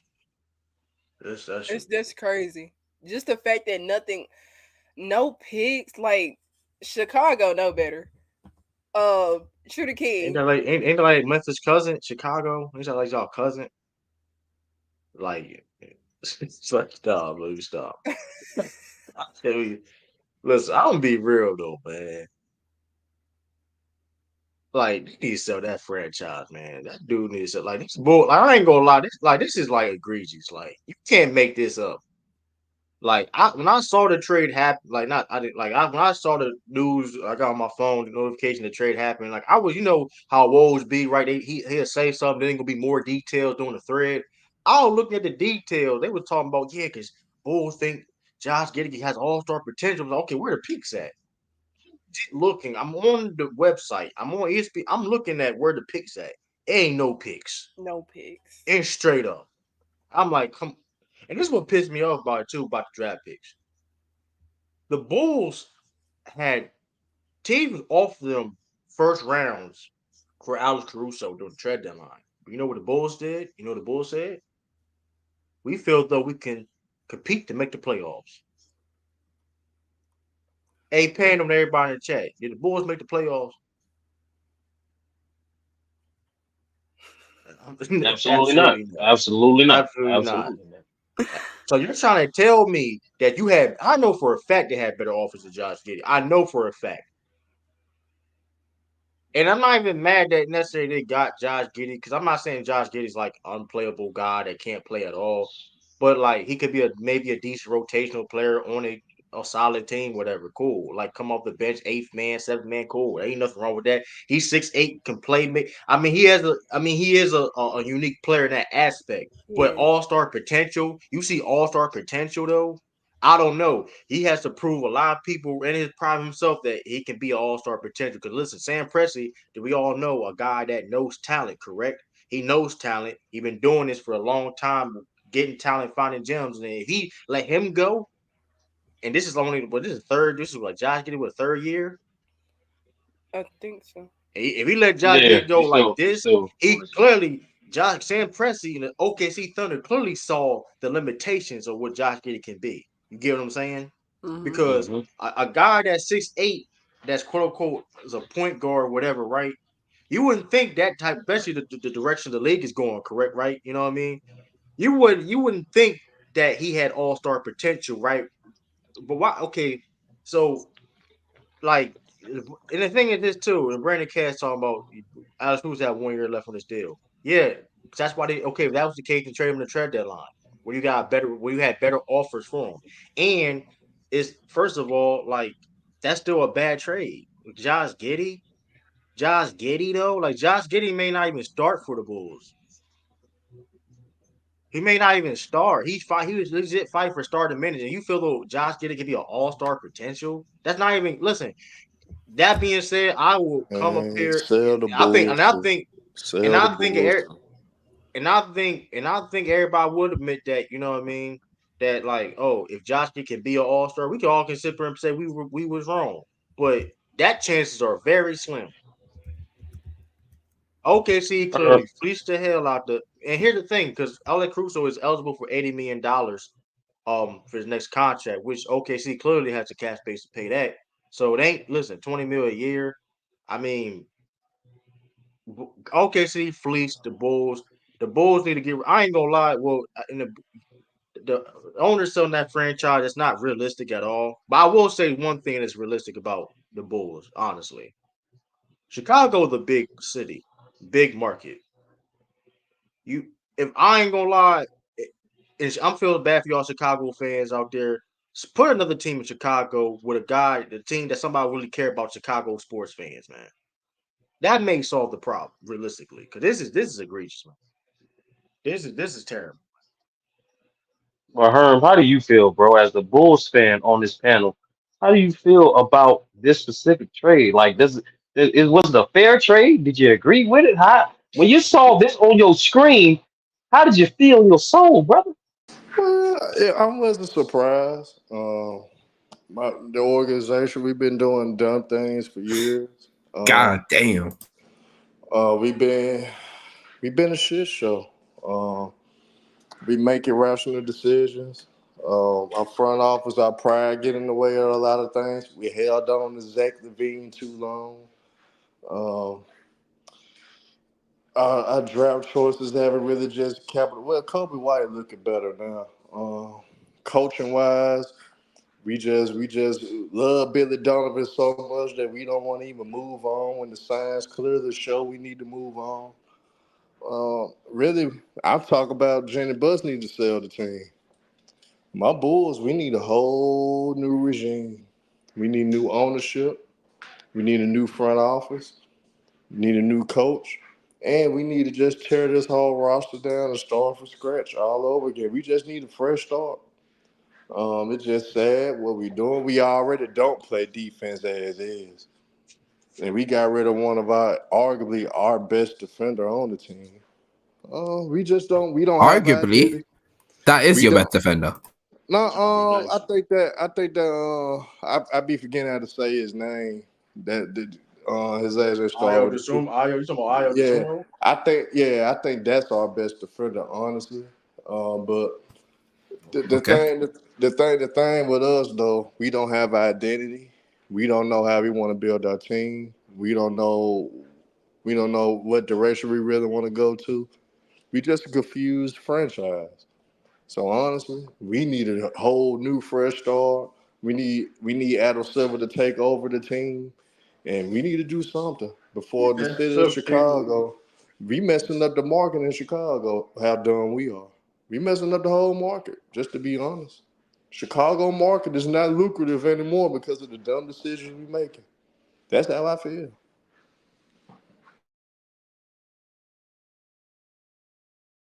The crazy thing when No, it comes to yeah.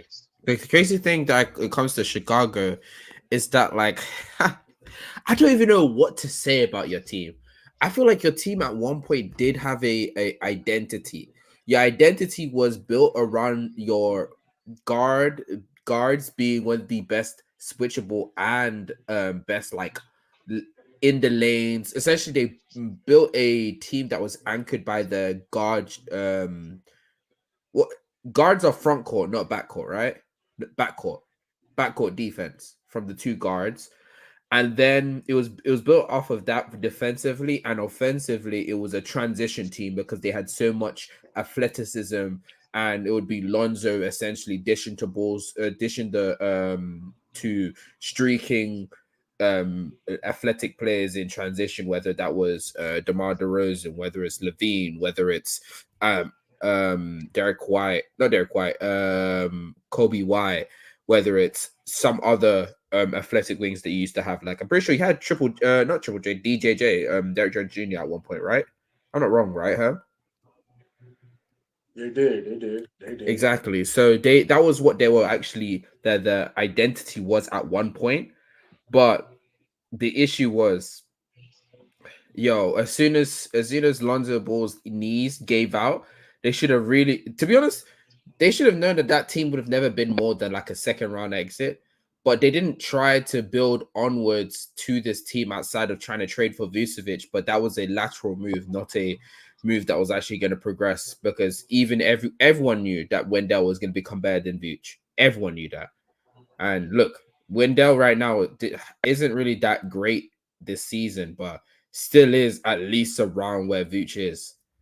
So you just wasted the things that they got. Because I'm also sure they gave them a pick, and I think the pick ended up into being Franz, right?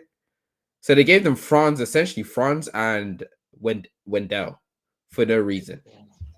Yeah, they definitely. That's tough. That's tough. Yeah, it's terrible, man. Like I mean, like selling the team. Listen, at the end of the day, Chicago makes a lot of money still. Like that's still one of the most profitable. Believe it or not, one of the most profitable teams Kind of, in yeah. But true, in Chicago.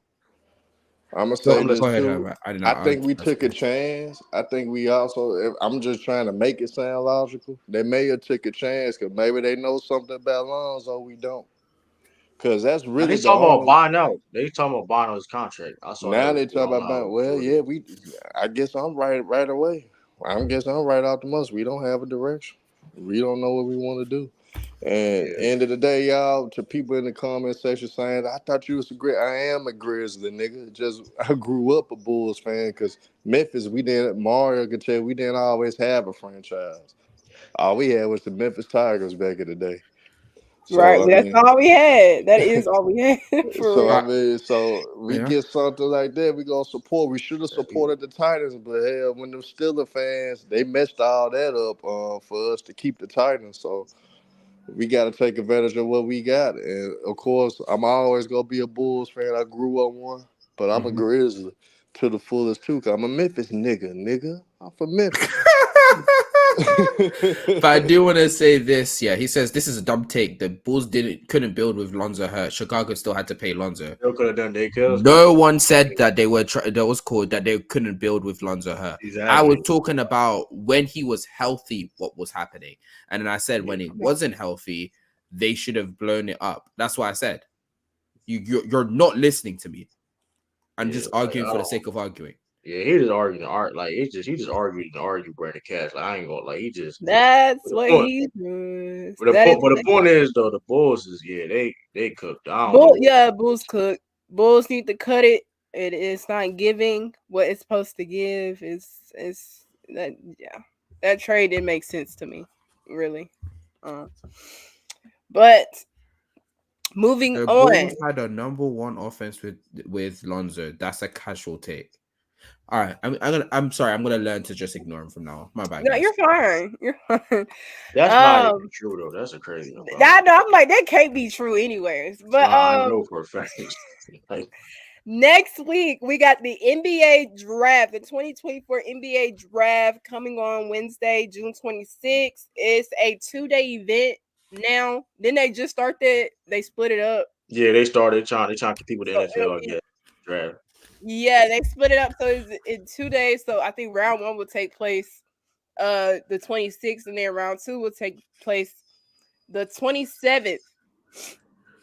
We're basically going to give you guys some predictions of where some of these players that are getting drafted will go. A Sturdy, we'll start with you. What do you predict what happened in this NBA draft class coming up? And who do you think will go number 1? I think Saul will go number 1. I think he just fits. Not only he's one of the most talented players in the draft class, but I also think he fits. He fits what the Hawks what they want to do either direction. Either they want to continue to try to correct their roster and try to contend for playoff spot, or they can blow it up. Either way, he fits on both of those options very well. I think the guy I'm actually interested in the most in terms of where he's going to land is Zach Edey. He's a guy like from a reputation standpoint, not from a reputation standpoint, but more so like his draft stock is lowering primarily due to his size, the fact that he's not quote unquote mobile. Right. But That's right. you're reading about this guy's profile. He's a hard worker. He's a good teammate. He's one of the most accomplished college basketball players in recent history.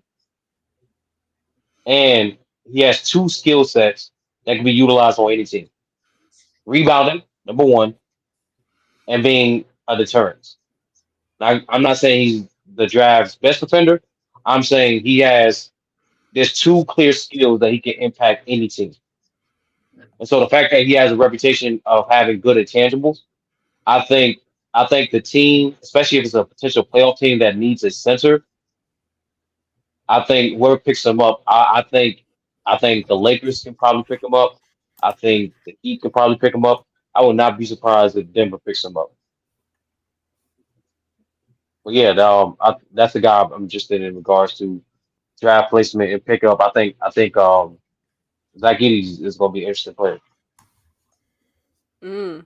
Trudy King, what about for your Boston Celtics, and who are you most excited to see come out this draft class? Spurs and OKC too. That's right, Yellow. Oh yeah. Yeah, the Celtics. You know what I mean. We got the 30th pick in the draft, man. So, draft very unpredictable. I mean, still that being said, I think Brad Stevens, the best executive in the game, he gonna pick right. Shout out to Terrence Shannon for beating that case. He was on, he was wrongfully accused. Shout out Lamont for covering that video we did earlier this week. Very informative. He got cleared from all charges, and he does reports for the draft, whatever. So Terrence Shannon, a guy, unfortunately, off that situation, you know how that go, right? Bad publicity and things that happen, people fall over the draft, right? And with that being said, a team like the Boston Celtics, he could be a steal. Terrence Shannon Jr.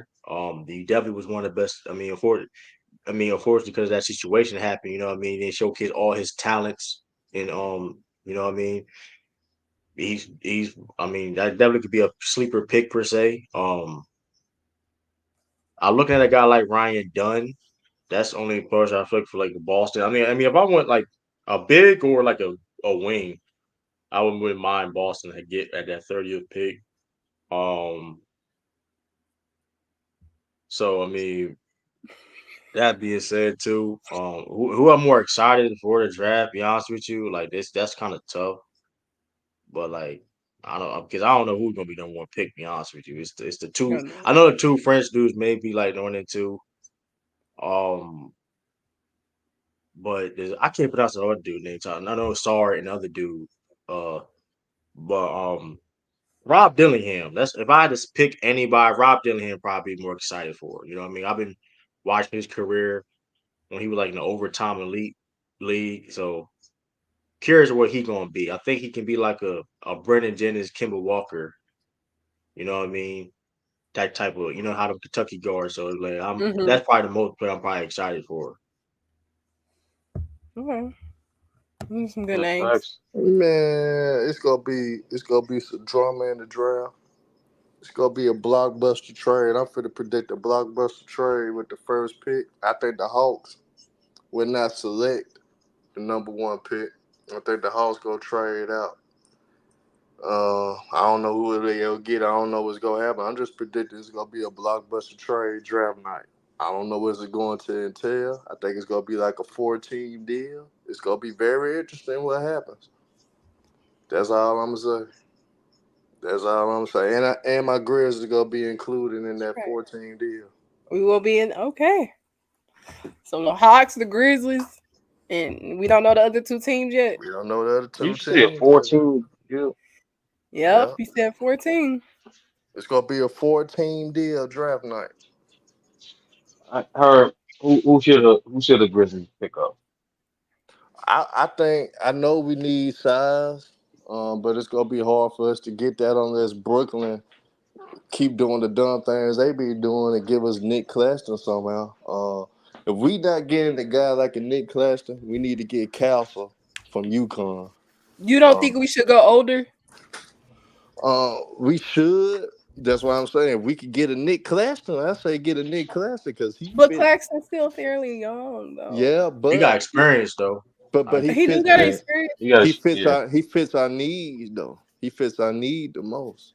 What we need for us a legit center. I know we getting Brandon Clark back, but he's not a legit 5.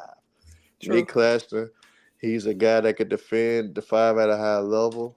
He's great at transition, both offensively and defensively. He's very athletic. He's a great rebounder. We do struggle at rebounding at times because Triple J is not a good rebounder at all. So we need a guy with size that can rebound and he will fulfill that need.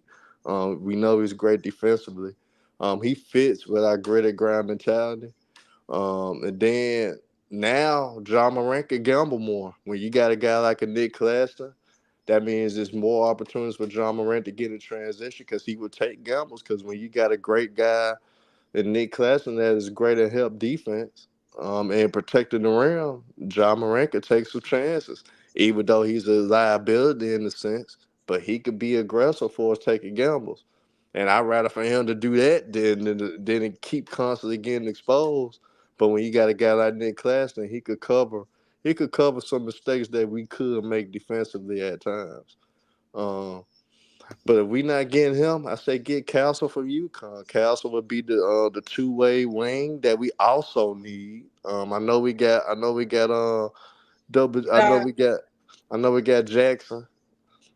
I GG. know, yeah, we got GG. I know we got him, but at the same time, I think that could be a guy that we could bring out the bench, and that could be our sixth man. Either GG. way, I'm with not mad at Castle or GG, either way. But I think Castle will help us. He's a champion. He shows his grit and toughness of UConn. That's a guy that's a bona fide winner. He is well coached. He is well disciplined. And that's something else that we need on our team, too. We need guys that are disciplined and that actually are students of the game. And Castle is a student of the game. So why not get him if we can? So you offer Klingon. Yes, I've been off of him. I don't want us to get him at all. Why? What's wrong with Klingon? I just think Castle the better basketball player. I think he's more ready now than him. I think with McClingan, I don't think he's ready right away. I think with Castle, he would be ready and contribute right away. And we need a player that is ready right now. We don't need nobody. We gotta wait a year or 2 or 3 years to actually get production out of. We need somebody that is ready right now that will produce right away and that will make us one of the top teams in the Western Conference. When you got a guy like John Morant, you in a win now situation. We got to take advantage of this while we have them. So we can't play around. So we need a I guy agree. that is ready right away. I agree that we obviously need to see. I'm skeptical about us drafting the 5 position. That's the position that we basically need. We in dire need of a 5. And so if we did I want us to trade the number 9 pick and try to get us more of a veteran big, that a player that's already in the pro leagues. Obviously, that's what I want the Memphis Grizzlies to do, because I don't want to say I think because we are a young team, so we do have years in the league. We do have some experience in the playoffs, but I just think that that 5 could go to somebody that's like already in the league, already know what to do, already decent at his job. That's what I want the Memphis Grizzlies to go and get. But however, if we do use that number 9 pick and then we end up drafting a player, I would prefer us to go ahead and get Donovan Klingon as well. I was on the ship of us getting a guard, but I was like, nah, there's no point in us getting a guard. So I would prefer 5. And I think Klingon would probably be our best bet. Klingon is pretty big. He's 7 foot, I think he like stretches the 7. floor. He stretches the floor, He's but 7'2". 7'2". 7'2". He's 7'2". I think he like 280. I Can think he's rebound the more of an ball. experience, though. I think he's more of an experiment, though. That would. I don't think he's ready right away to contribute. Like Chet, he showed you bright signs that he's gonna be good in the future. But if Chet was ready, OKC probably would have made the finals this year if he was ready. It's like OKC, you won't get the best out of Chet probably in another 2 or 3 years. And we in the situation with John Morant that we can't afford to wait 2 or 3 years. We gotta get somebody that is ready for day one. And I don't think he's ready for day one. I think Castle will contribute more. His teammate at UConn, by the way, is more ready than Klinger right now. I think Castle's more ready. So are you willing to risk us not having a 5? So who will play our 5 this upcoming season if we don't draft or trade it? I think it would be Trey Jemison. I think it would be. I'm not 100% sure on that. Or we might put Jaren back at the 5. I highly doubt that, but I don't know. But then again, so you're willing to risk the fact, you're willing to take I forgot the name of the other player that fast. What's the name of the other player that you said? Castle. Okay, so you're willing to take Castle due to his experience over the 5 position that we in dire need of. I'm gonna tell you, Zach Edey destroyed the boy. Zach Edey, which is not very athletic. He's skilled, but not athletic. Could do what he wants to at will. What you think the other elite bigs that they can going to do with him? So honestly, when you trying to get a center that's gonna give you immediate impact, you gotta be sure on that. I'm not so sure he's gonna give us immediate impact to the point where it make us like a legit contender. I don't think he could do that. I'd rather roll with his teammate Castle that I know there's a legit two-way And wing. no 5? You And rather guess roll what? with Castle and no 5? You want to know something? You want to know something, Mario? What? I have so much faith belief in my Grizzlies though. We great at evaluating talent. We We great are. at finding no name guys that could mess around. We could mess around and find a center that nobody thought of, and he That's would true. contribute for us. So I want to be if he's not a for sure guy that's going to contribute right away, Mario. We need to go at the castle. At least you're getting a legit two-way wing. Another need that we need. We need a two-way wing. We need a wing that can knock down occasional three, and that can lock up, and that can get his own shot as well, and that can lock up and hold the elite two guards and threes in the NBA. We need that as well. So we're in the situation. I don't think Klingon he would get destroyed defensively, and our defense would drop drastically if we draft him. I don't know. I think we should draft Klingon just due to the dire. I would like the dire need of a 5. We legit don't have a 5. We do, at least we do got some wings. Are they the best two-way wings? No, but we got some, and we could develop them. GG is a hell of a wing, so I think that I'm good with GG just being an extra. Us getting the 5 that we need, and like I said, I would rather us trade the number 9 pick and get somebody that's already in the league, which is what I've been hearing that the Memphis Grizzlies are gonna do, obviously because we are in win now mode. So I'd rather that happen. But Klingon is my best bet. 7'2", 280, a big ass present in the paint. So we need that. So that I'm gonna go with Klingon. Hey, But I Mario, understand. I gotta ask you this though. I gotta ask you this. What 7-footer in the last 5 years that has been drafted later that's dominating the league right now? Why did you have to be 7-footer? They don't That's have to dominant. dominate her. They just gotta help. Just help. Nah, Yeah, that like I don't. that is contributing to a contender rather.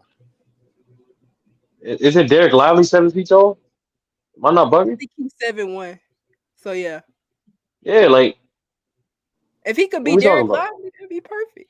Derek Lively rebound the And ball. Derek Lively not dominant, but he definitely contribute to a team's success. Like Brandon Cass, Jokic, I said drafted in the last 5 years. Brandon Cass, why you bringing up Jokic? Shut your But mouth. Ace 30 said Lively. That's a good one. But Lively would be all he gotta do is yeah, regardless of all he gotta do is help though. Like that's all rebound. That's yeah, literally just it. help. And rim filling the protect. role, filling the role. 'Cause like I said before, the center position is a needed spot right now for the Grizzlies. I mean, because unfortunately, Jared Jackson Jr. unfortunately ain't good enough to play the 5. Oh yeah, he's not. And Hey, it, hey, So, I T mean, Streets. Here's the thing: Klingon is not a guy that's gonna do dirty work like that. That's what I'm saying. He's more a skilled big man. He's not a guy that's gonna be a bruiser. He's not a guy that's gonna be real physical like that, man. I don't know. I just think we need to hide away. Last time we drafted a guy that big. He was a buzz, man. He was a buzz, man. We don't need to do that but again. The scene to beat that draft pick still with hurt us to okay, this but day. his expectations coming to the He was Grizzlies Yeah, is dominating. different. He was dominating in college, by the way. Now, yeah, but you're not asking him to be a franchise player though. Like Right. that's His the thing. expectations were You different. asking, yeah. how is the expectation of a I draft? said get Edie. He was the Edie ain't a top three bad. pick. Edie Seems to ain't be bad.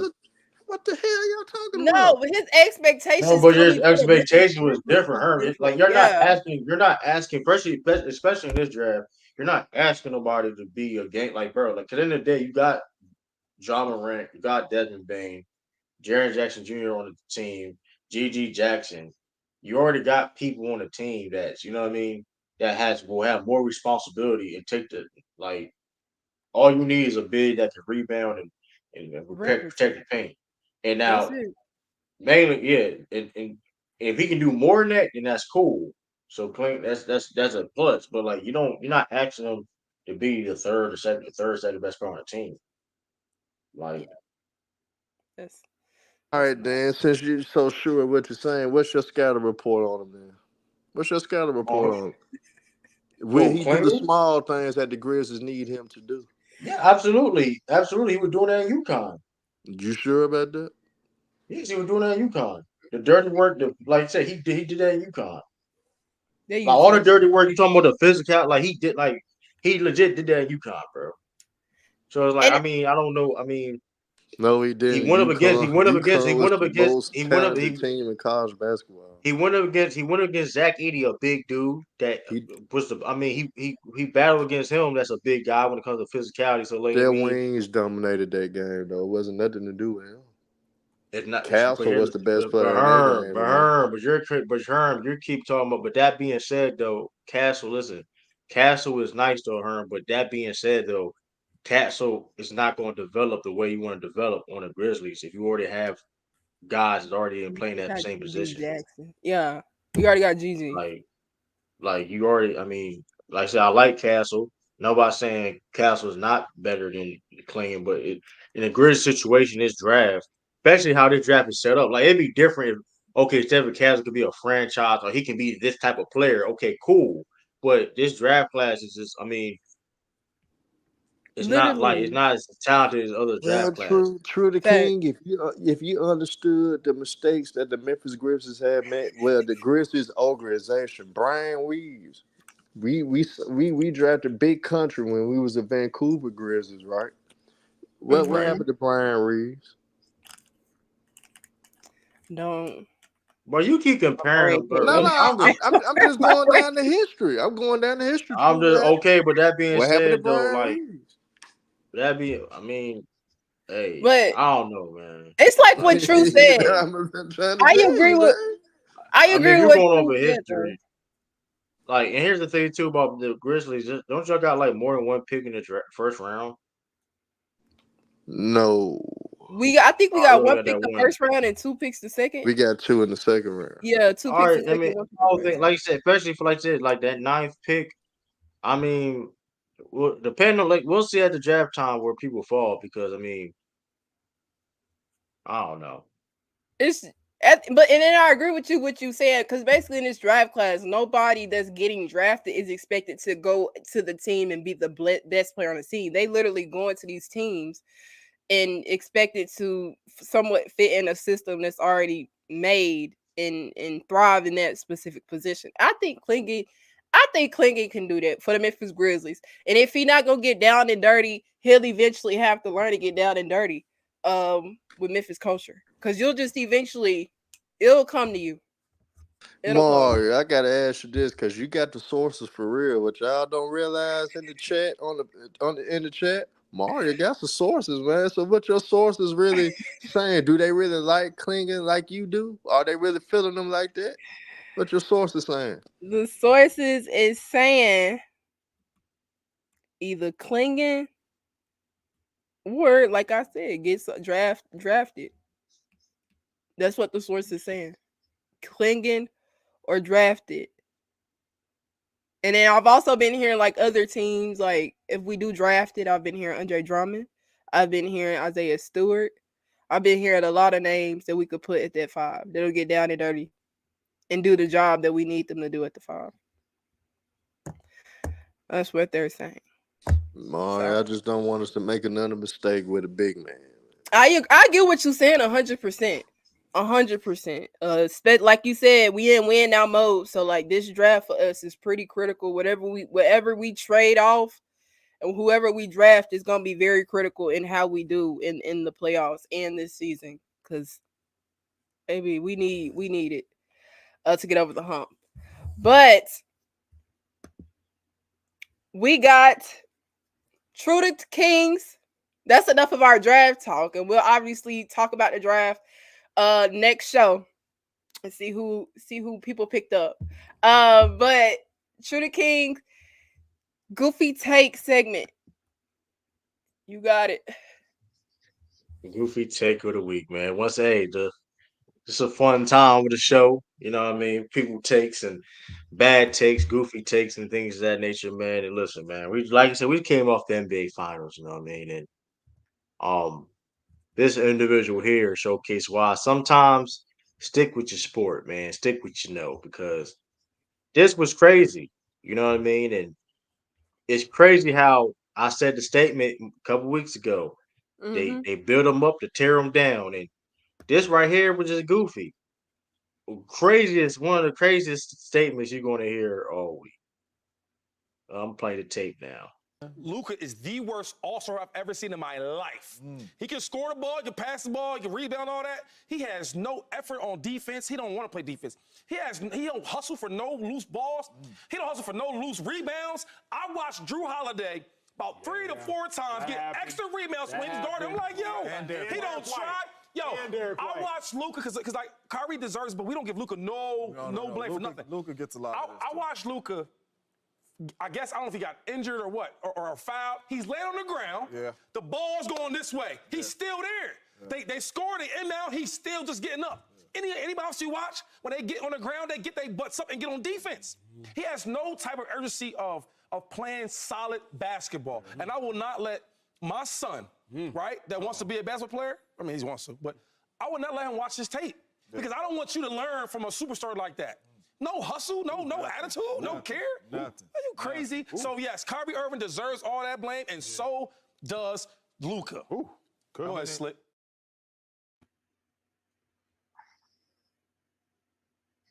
Now, to be honest and to be fair, certain things that he did say to Sean McCoy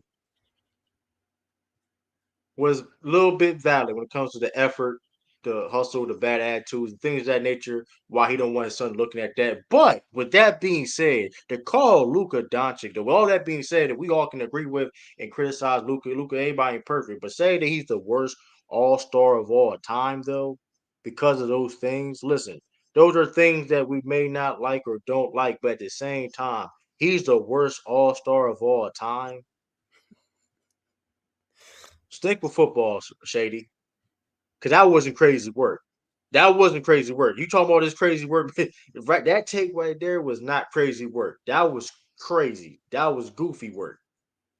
That was goofy work, Shady. Listen, stick with football because listen, that was terrible. We understand that we didn't necessarily like. Listen, Luka didn't play his best. His attitude was he was yelling at his coaches about, getting fouled out, all that, laying on the ground. We all criticize him for it, but that does not warrant him being called the worst all-star of all time when he finished top 3 MVP voting. I mean, if you don't think he's projected to be, he's on trajectory already. He's in trajectory to be the greatest Mavericks player of all time. I mean, Chris, Dirk's, he still got ways to go, in my opinion, because Dirk's still there. But you get the point. I mean, Luka is like that. I mean, he's one of the greatest European players of all time already.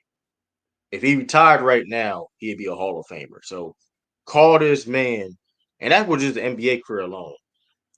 Not even talking about his early career, but call him the worst all-star of all time. And the crazy thing about it is you were just hyping this man up not so long ago, a week ago, saying that he gonna do this against the Boston Celtics. You build him up and tear him down. So just because he disappointed you and he made you look crazy picking the Mavericks over the Celtics, now you want to tear him down and saw him the worst all-star of all time? No, you had the worst take of all time. One saying that this was goofy, man. This man. Sometimes, listen, stick to your sport, man. I'm sick and tired of these dudes on TV, on Fox Sports. Listen, if you're going to have people from other people with sports talk about other sports, make sure they know what they're talking about. Fox Sports always love doing. They always doing that. Like just because they saw Shannon Sharp, and Shannon Sharp did his, even though his basketball knowledge is still kind of trash to me, but he still do his homework. These guys don't be doing their homework when they be talking about other sports and vice versa, man. This is crazy, man. Goofy take of the week, man. What y'all think about this, man? This is crazy, man. I think that came from frustration. See how trash Luka was in the finals playing defense. But the take was still goofy, like regardless. But like Luka defense was so bad. It was terrible. Listen, all that being said, but doesn't don't warrant him being the worst All-Star of all time. Like Oh yeah, that's on that's call. crazy. That's crazy. It's on call for. You know what I mean? Nobody called you the worst football player of all time. You couldn't play in them Super Bowl teams. Rob the bench on the Buccaneers and the Kansas City Chiefs ain't sitting there watching, holding the Gatorade. Nobody called you the worst football player of all time. I'm just saying. You know what I mean? But I think it's hyperbolic as usual. You know what I mean? First of all, shout out to Sean McCoy. You know what I'm saying? Like, great personality, was a great player, but nevertheless, like True just moved to literally less than 2 shows ago, this man was giving Luka all kinds of praise, saying how they have a great chance of being the Celtics. You can't go from that to being the worst All-Star like that's of wild. all time. Like, you honestly, you're kind of trying too hard to get a shocking take, but nevertheless, you're a group of take, bro. Like, doing too much, man. On pace to be one of the greatest Mavs of all time. But Zeno, y'all got any? Y'all got anything to say about that tape? Goofy. Of course. I don't taste you like. Yo, going from saying like, oh my god, he's gonna destroy this series, and then saying, you know what, you're worse than, I don't know, Jeff Teague All-Star season. It's like, how? Right? Like, how does that come up in your mind? Like, you're worse than Scotty Barnes All-Star season. Like, how does that come up in your mind? I don't get it. Kyle Korver. Yeah, Kyle Korver too. BJ Armstrong. Brandon Katz, we're not talking about the man who didn't play in the finals. We're not doing that. Yeah, I don't know why are we bringing up John? Oh yeah. Fraud Morant also is bad defensively too, man. Be crazy. Nah. Fraud Morant needs to be called out too. Shifting the blame. Garbage defense, bro. Garbage. John Morant. Who's better than? Hey. All I know is, at least Luka can actually defend. No, Fraud Morant can't defend at all, bro. Yeah. But Ralph, we ain't talking about. We're not just naming reserves though. Like Shady McCoy's statement of saying he was the worst All-Star of all time. He didn't say All-Star starter. He said the all time, the whole what been 77 years of the NBA, 76. I mean, he said the all time. True, he just trying to hold them accountable. That's all. No, which is fine. Okay, that's why I said in the statements, certain statements he said was valid, but at the same time, don't sit up here and build this man up and then say he's the worst All-Star of all time. Like, saying that you're not gonna, okay, cool. I understand the habits of Luka are bad, that he needs to fix and change. Nobody's gonna argue that. Where, like, okay, Shady said I'm not gonna have my son watching that, but still though, we still do things that I would watch. And like saying that's just corny in my opinion. That's just overdoing it. And this, I mean, granted, you could criticize his performance. Nobody denying that, but like saying going to that extreme, that's crazy. I agree with you. TLDR is what True the King is saying. Yo, no one's saying don't root for your guy. Everybody has someone that they like to meet ride. Not me though. I don't do that things. But there's a lot of people have that type of person that they want to meet ride. You know, the two Grizzlies people in here that I didn't know existed. They love their jar, even though he's a fraud. But same thing with you. Like you love your Embiid, even though he's whoa. I am not like that. I do that to troll. Allegedly. Now you're doing it for trolling. Now you're doing it for trolling. That's two different things. But yeah, because niggas out here don't realize that Embiid's the best player in the league. But anyways, back to our conversation. Oh man. Even with these people, Mario's shaking their head when Fraud Morant can't do anything. It's crazy. By the way, anyways, to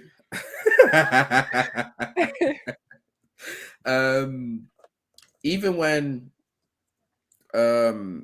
we bring up like what Dallas is doing and what Luka's done, Yes, we get it that he didn't play to the standards that we wanted him to play.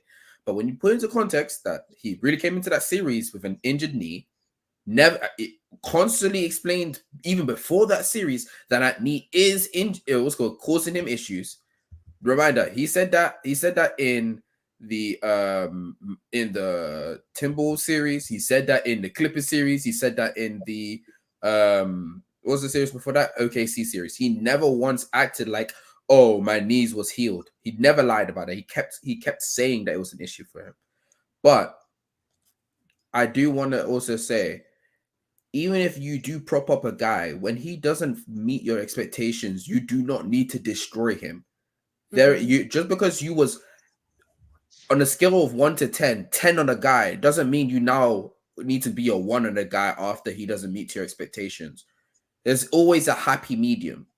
You could always be able to understand the faults in his games and why maybe you had jumped the gun a little bit more, and why maybe next season when you see a little bit more progression, okay, he could do this. But don't sit here and destroy a guy because he didn't, in his first time being in the finals, didn't live up to expectations. Unless your expectations of Luka is the GOAT, you shouldn't be having that high of expectations on him anyways. So yeah, that was nicely put it, man. Go ahead, Mario. I was just gonna say, I think that it was an exaggeration. Obviously, just frustrated. I agree. Luka's defense. Like, I was frustrated too, but I'm not finna say nothing like that. Like, he was still the best player on the Mavs, despite his defense being so bad. Yeah, and despite his struggling on offense. But the thing is, Mario, like I can get why you can be upset. You know what I mean? Like when you have when you're a passionate basketball fan, you got a lot of investment. You got a lot of things that's on the line. Most importantly, like there's guys that have, speaking of putting extra things on the line, I'm talking about put a little gambling on it. You know what I'm saying? Like guys expected Luka to be better because they needed their line. They needed to make some money. Speaking of making money, I know the best app to make some money off sports. I'm here to introduce you guys to a website with guaranteed returns, and it's called Profit Duel. And Profit Duel guarantees your returns by using this thing called match betting. So match betting is basically a process that involves placing 2 bets on the same event to cover all outcomes. And that's the most important thing right there. So there's really no risk. This means we don't win anything, but we also don't lose anything. But in the process of doing that, you are unlocking the generous free bets offered by a multitude of different sports books out there. Let's go ahead and click on some of these offers. I'm going to show you how this process works. But when you click on these offers here, as you can see, sports welcome bonuses, multitude of different bonuses right here, and you have the opportunity to take advantage of all of these offers, and it makes the process so much easier than what you see on some of these other sites. Get Profit Duel, and let's start getting this guaranteed cash today. Okay, yeah, y'all go get Profit Duel. Before we close this show, I obviously got to give you guys the news on the WNBA. And this past week, we have had 2 unfortunate injury reports given to the WNBA fans. First, starting with who some may consider to be the front runner for Rookie of the Year, Cameron Brink, the forward/center for the LA Sparks. She left the game against I think it was the Connecticut Suns. I could be wrong. Zeno, please correct me if I am wrong. I think that she did. Yeah, thank you. She left the game against either the Connecticut Suns or the Dallas Wings. And she never returned in that game. And the next day, we were told that she did tear her ACL, so she will be out for this season. Along with her being out for the remainder of this season, she will also more than likely have her spot taken by somebody else on a 3v3 team, USA team that she did make as well.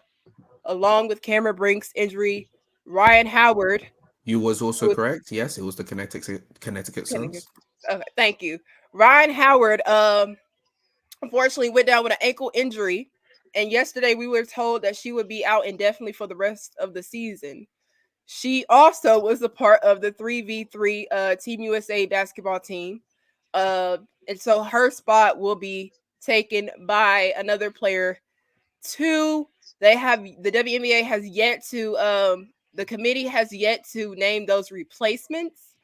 I do have two, I feel like kind of obvious answers that could potentially be a candidate for replacing Ryan Howard and Cameron Brink. Those two players are the two front runners for Rookie of the Year. This is the time. I think this would be a perfect moment to kind of slide Caitlin Clark into that position to go ahead and allow her to replace Ryan Howard.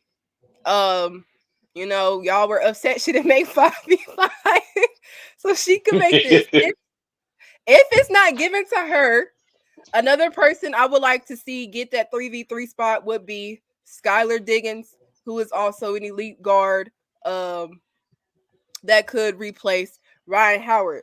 To replace Cameron Brink, you would obviously need a forward or a center. And who better yet? Angel Reese, who, like I said, she's one of the best rebounding bigs. If I'm not mistaken, she is right under Angel Wilson right now in terms of rebounding the ball. She's a defensive threat. Basically, I ain't gonna say everything that Cameron Brink does, Angel Reese can do, because I don't think that is true. But just the defensive side of the ball, and with the height that Angel Reese brings, you could put Angel Reese in that spot to replace Cameron Brink. So yeah, that is your news. WNBA basketball. WNBA. Yeah. So. Well, Mario. Do you agree with that, Herb? No, because they should be on. They should be on the 5-on-5. End of the day, this is why you should do it. This is why you should do it right here, man. Because all the time out though. My fault. That's why you should do it right here. And Indiana Fever been looking good lately. Man, I'm telling you this right now. The WNBA making mistakes after mistakes after mistakes. Put Diana Taurasi old ass on the 3-on-3. Put a player that ain't play. I forget her name already. They ain't played all year for the Vegas. Put her ass on the 3-on-3 and put Caitlin Clark and put Angel Reese on the main roster for the Olympics. Man, you gotta put them on there. They leading the vote in the All-Star for a reason. Put their ass on there.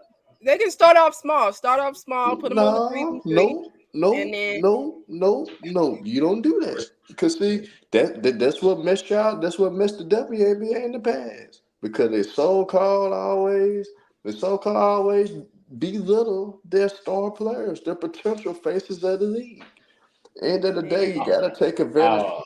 You gotta you gotta strike when the iron's hot, man. You gotta take advantage when you got a chance. And the WNBA is failing time after time again. And now you want to put them on a 3-on-3. They want to see them on the main roster. That's where you need to put them at. They don't need to replace those two out the 3-on-3. That's dumb. That's done for their brand. They should be on the main roster.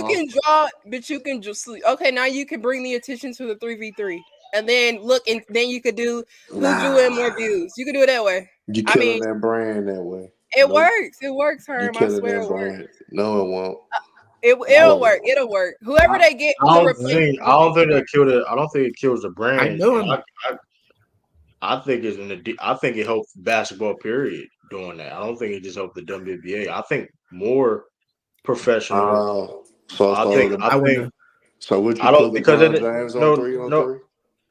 Can I sidetrack for a quick second? Sorry, go ahead and shoot again. But I just want to sidetrack. I'm just saying. Go. Yeah, what you about to say real quick? Because I want to sidetrack for 1 second because this might overtake True the King segment.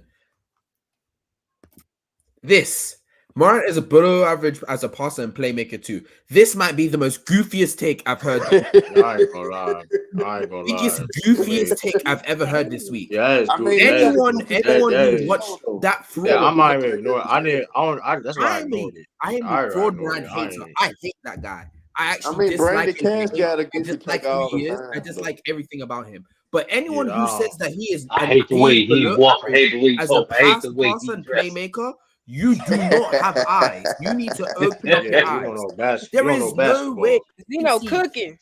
There's no way you can see John Moran be on a team with literally sometimes no spacing like that. Yeah, especially when it's against like the Wolves and stuff like not the Wolves, the against the Warriors that one year, and you're telling me, yo, he can't pass? He was the main reason why that team was able to actually play against the Warriors because his ability to make lay down passes, spray the sides, making so many good and great skip passes. Morant is really great, and I hate him because people used to say that he's better than Fox, and right now, yes, he is better than Fox. I hate to say that, but I still hate him for existing. So I'm gonna keep hating on Morant. I'm gonna keep saying that he's 30%. He's a top 30 player when he really is a top 15 player. But you say he's not a good passer and playmaker.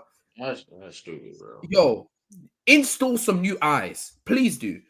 Sorry, go back to what you're saying. Dang, that's a new one. Yeah, That's that's a UK one.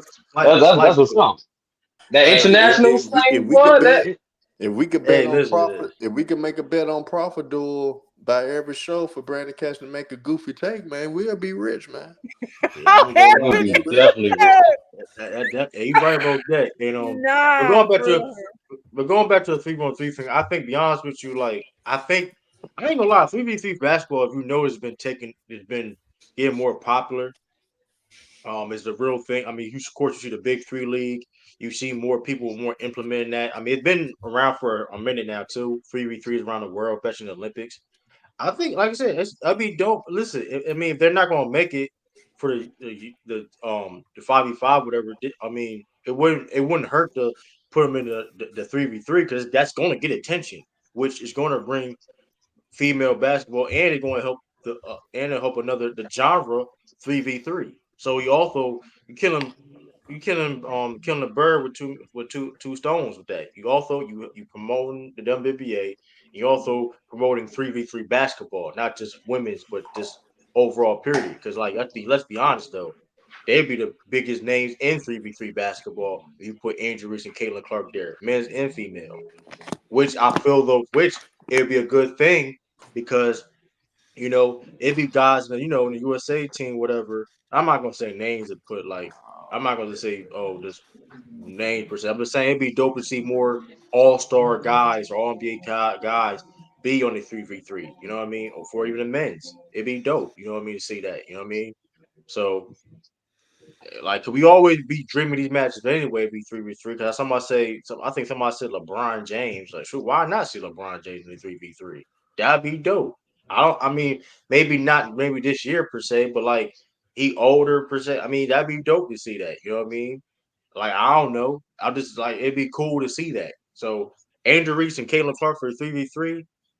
I think that's a great idea. The replacements, you know what I mean? You promoting female basketball, the WNBA, and you promoting 3v3 basketball, upcoming genre in the game of basketball. So, yeah, that's a great. I mean, that's a great idea. I'm all for that. Exactly. It makes sense. It'll make everybody happy. But we shall see what the committee chooses to do. Well, they dumb. The committee dumb as hell, so I don't know what they do. We shall see what the committee does. But that's the end of the WNBA segment. Next, we got the chat warrior of the day. I'm be honest. Once again, low-key was not paying attention to the chat. Low-key. But do y'all have any chats that came across that caught your eye? And Duke Maylock, no, you got a few. You got A11 gravy. You got A11 gravy. Bringing up the Sixers because I was talking about Moran, and you can't argue with me. That is crazy work, by the way. At least have some shame, Brandon Katz. Come on now. Sorry. Yeah, you just deflected now. You just saying shit don't even ignore him at that point. Iron Man 32 was here for a bit. There's been a few guys, but if I had to nominate somebody, I would give it to A11 gravy.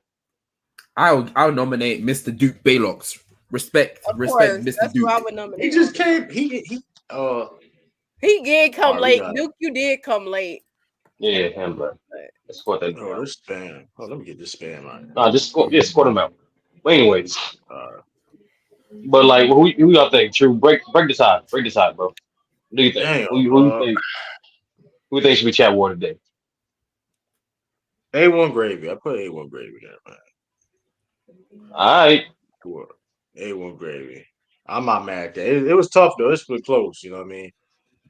I ain't gonna lie, Now Brandon Cash has been up there. You had too many bad takes. I ain't gonna lie, Brandon Cash. If you didn't have like that bad, like that take, kind of took you out of it. Yeah, Brandon just fumbled. He just fumbled at the 1 yard line. You know what I'm saying? It happens. Like no BS though. I really was gonna say you like Brandon Katz. Like I really was gonna say, but that take. Crazy thing is though, Zeno highlighted it. I've been ignoring you because it was like you just wanted to argue. But then when I saw that bad take, like you was out of it.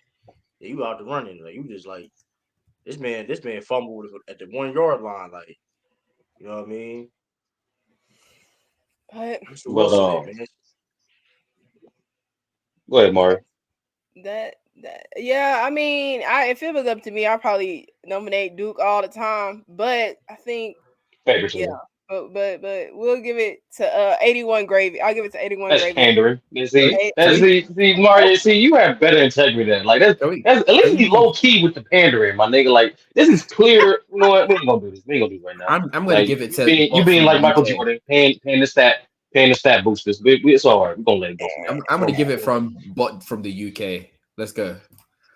That's a good one. That's a good one. That's crazy. But that's gonna end our show for today. Y'all catch us next week around the same time. Going live, giving you topics, giving you sports topics. We're doing a draft show on Wednesday. The crossover will be doing a draft show live and direct. Show up. Might be some giveaways. You never know. And also, we will listen. We are planning on doing more episodes per week. Further details will come soon. You know, listen, y'all. You know, I know y'all be like, oh man, we gotta wait for 1 week for content. Like I said, that draft Wednesday. Hey man, like I said before, the first time crossover on a Wednesday. You know what I mean? Doing the draft. So hey, stay tuned for that. I'll be there. Sturdy be there. You know what I mean? So everybody. So it's gonna be dope. You know what I mean? It's gonna be dope. Yeah. So come hang with the crossover crew Wednesday. Like they said, we will be live for the draft on Wednesday night. And we will be live next week, Saturday, around the same time. And other shows will be introduced and we'll give you guys an update. We appreciate y'all for coming. Make sure you like this video, subscribe to the channel. Yeah, subscribe to the channel. And we'll see you guys Fanboys, y'all not safe. next time. Peace.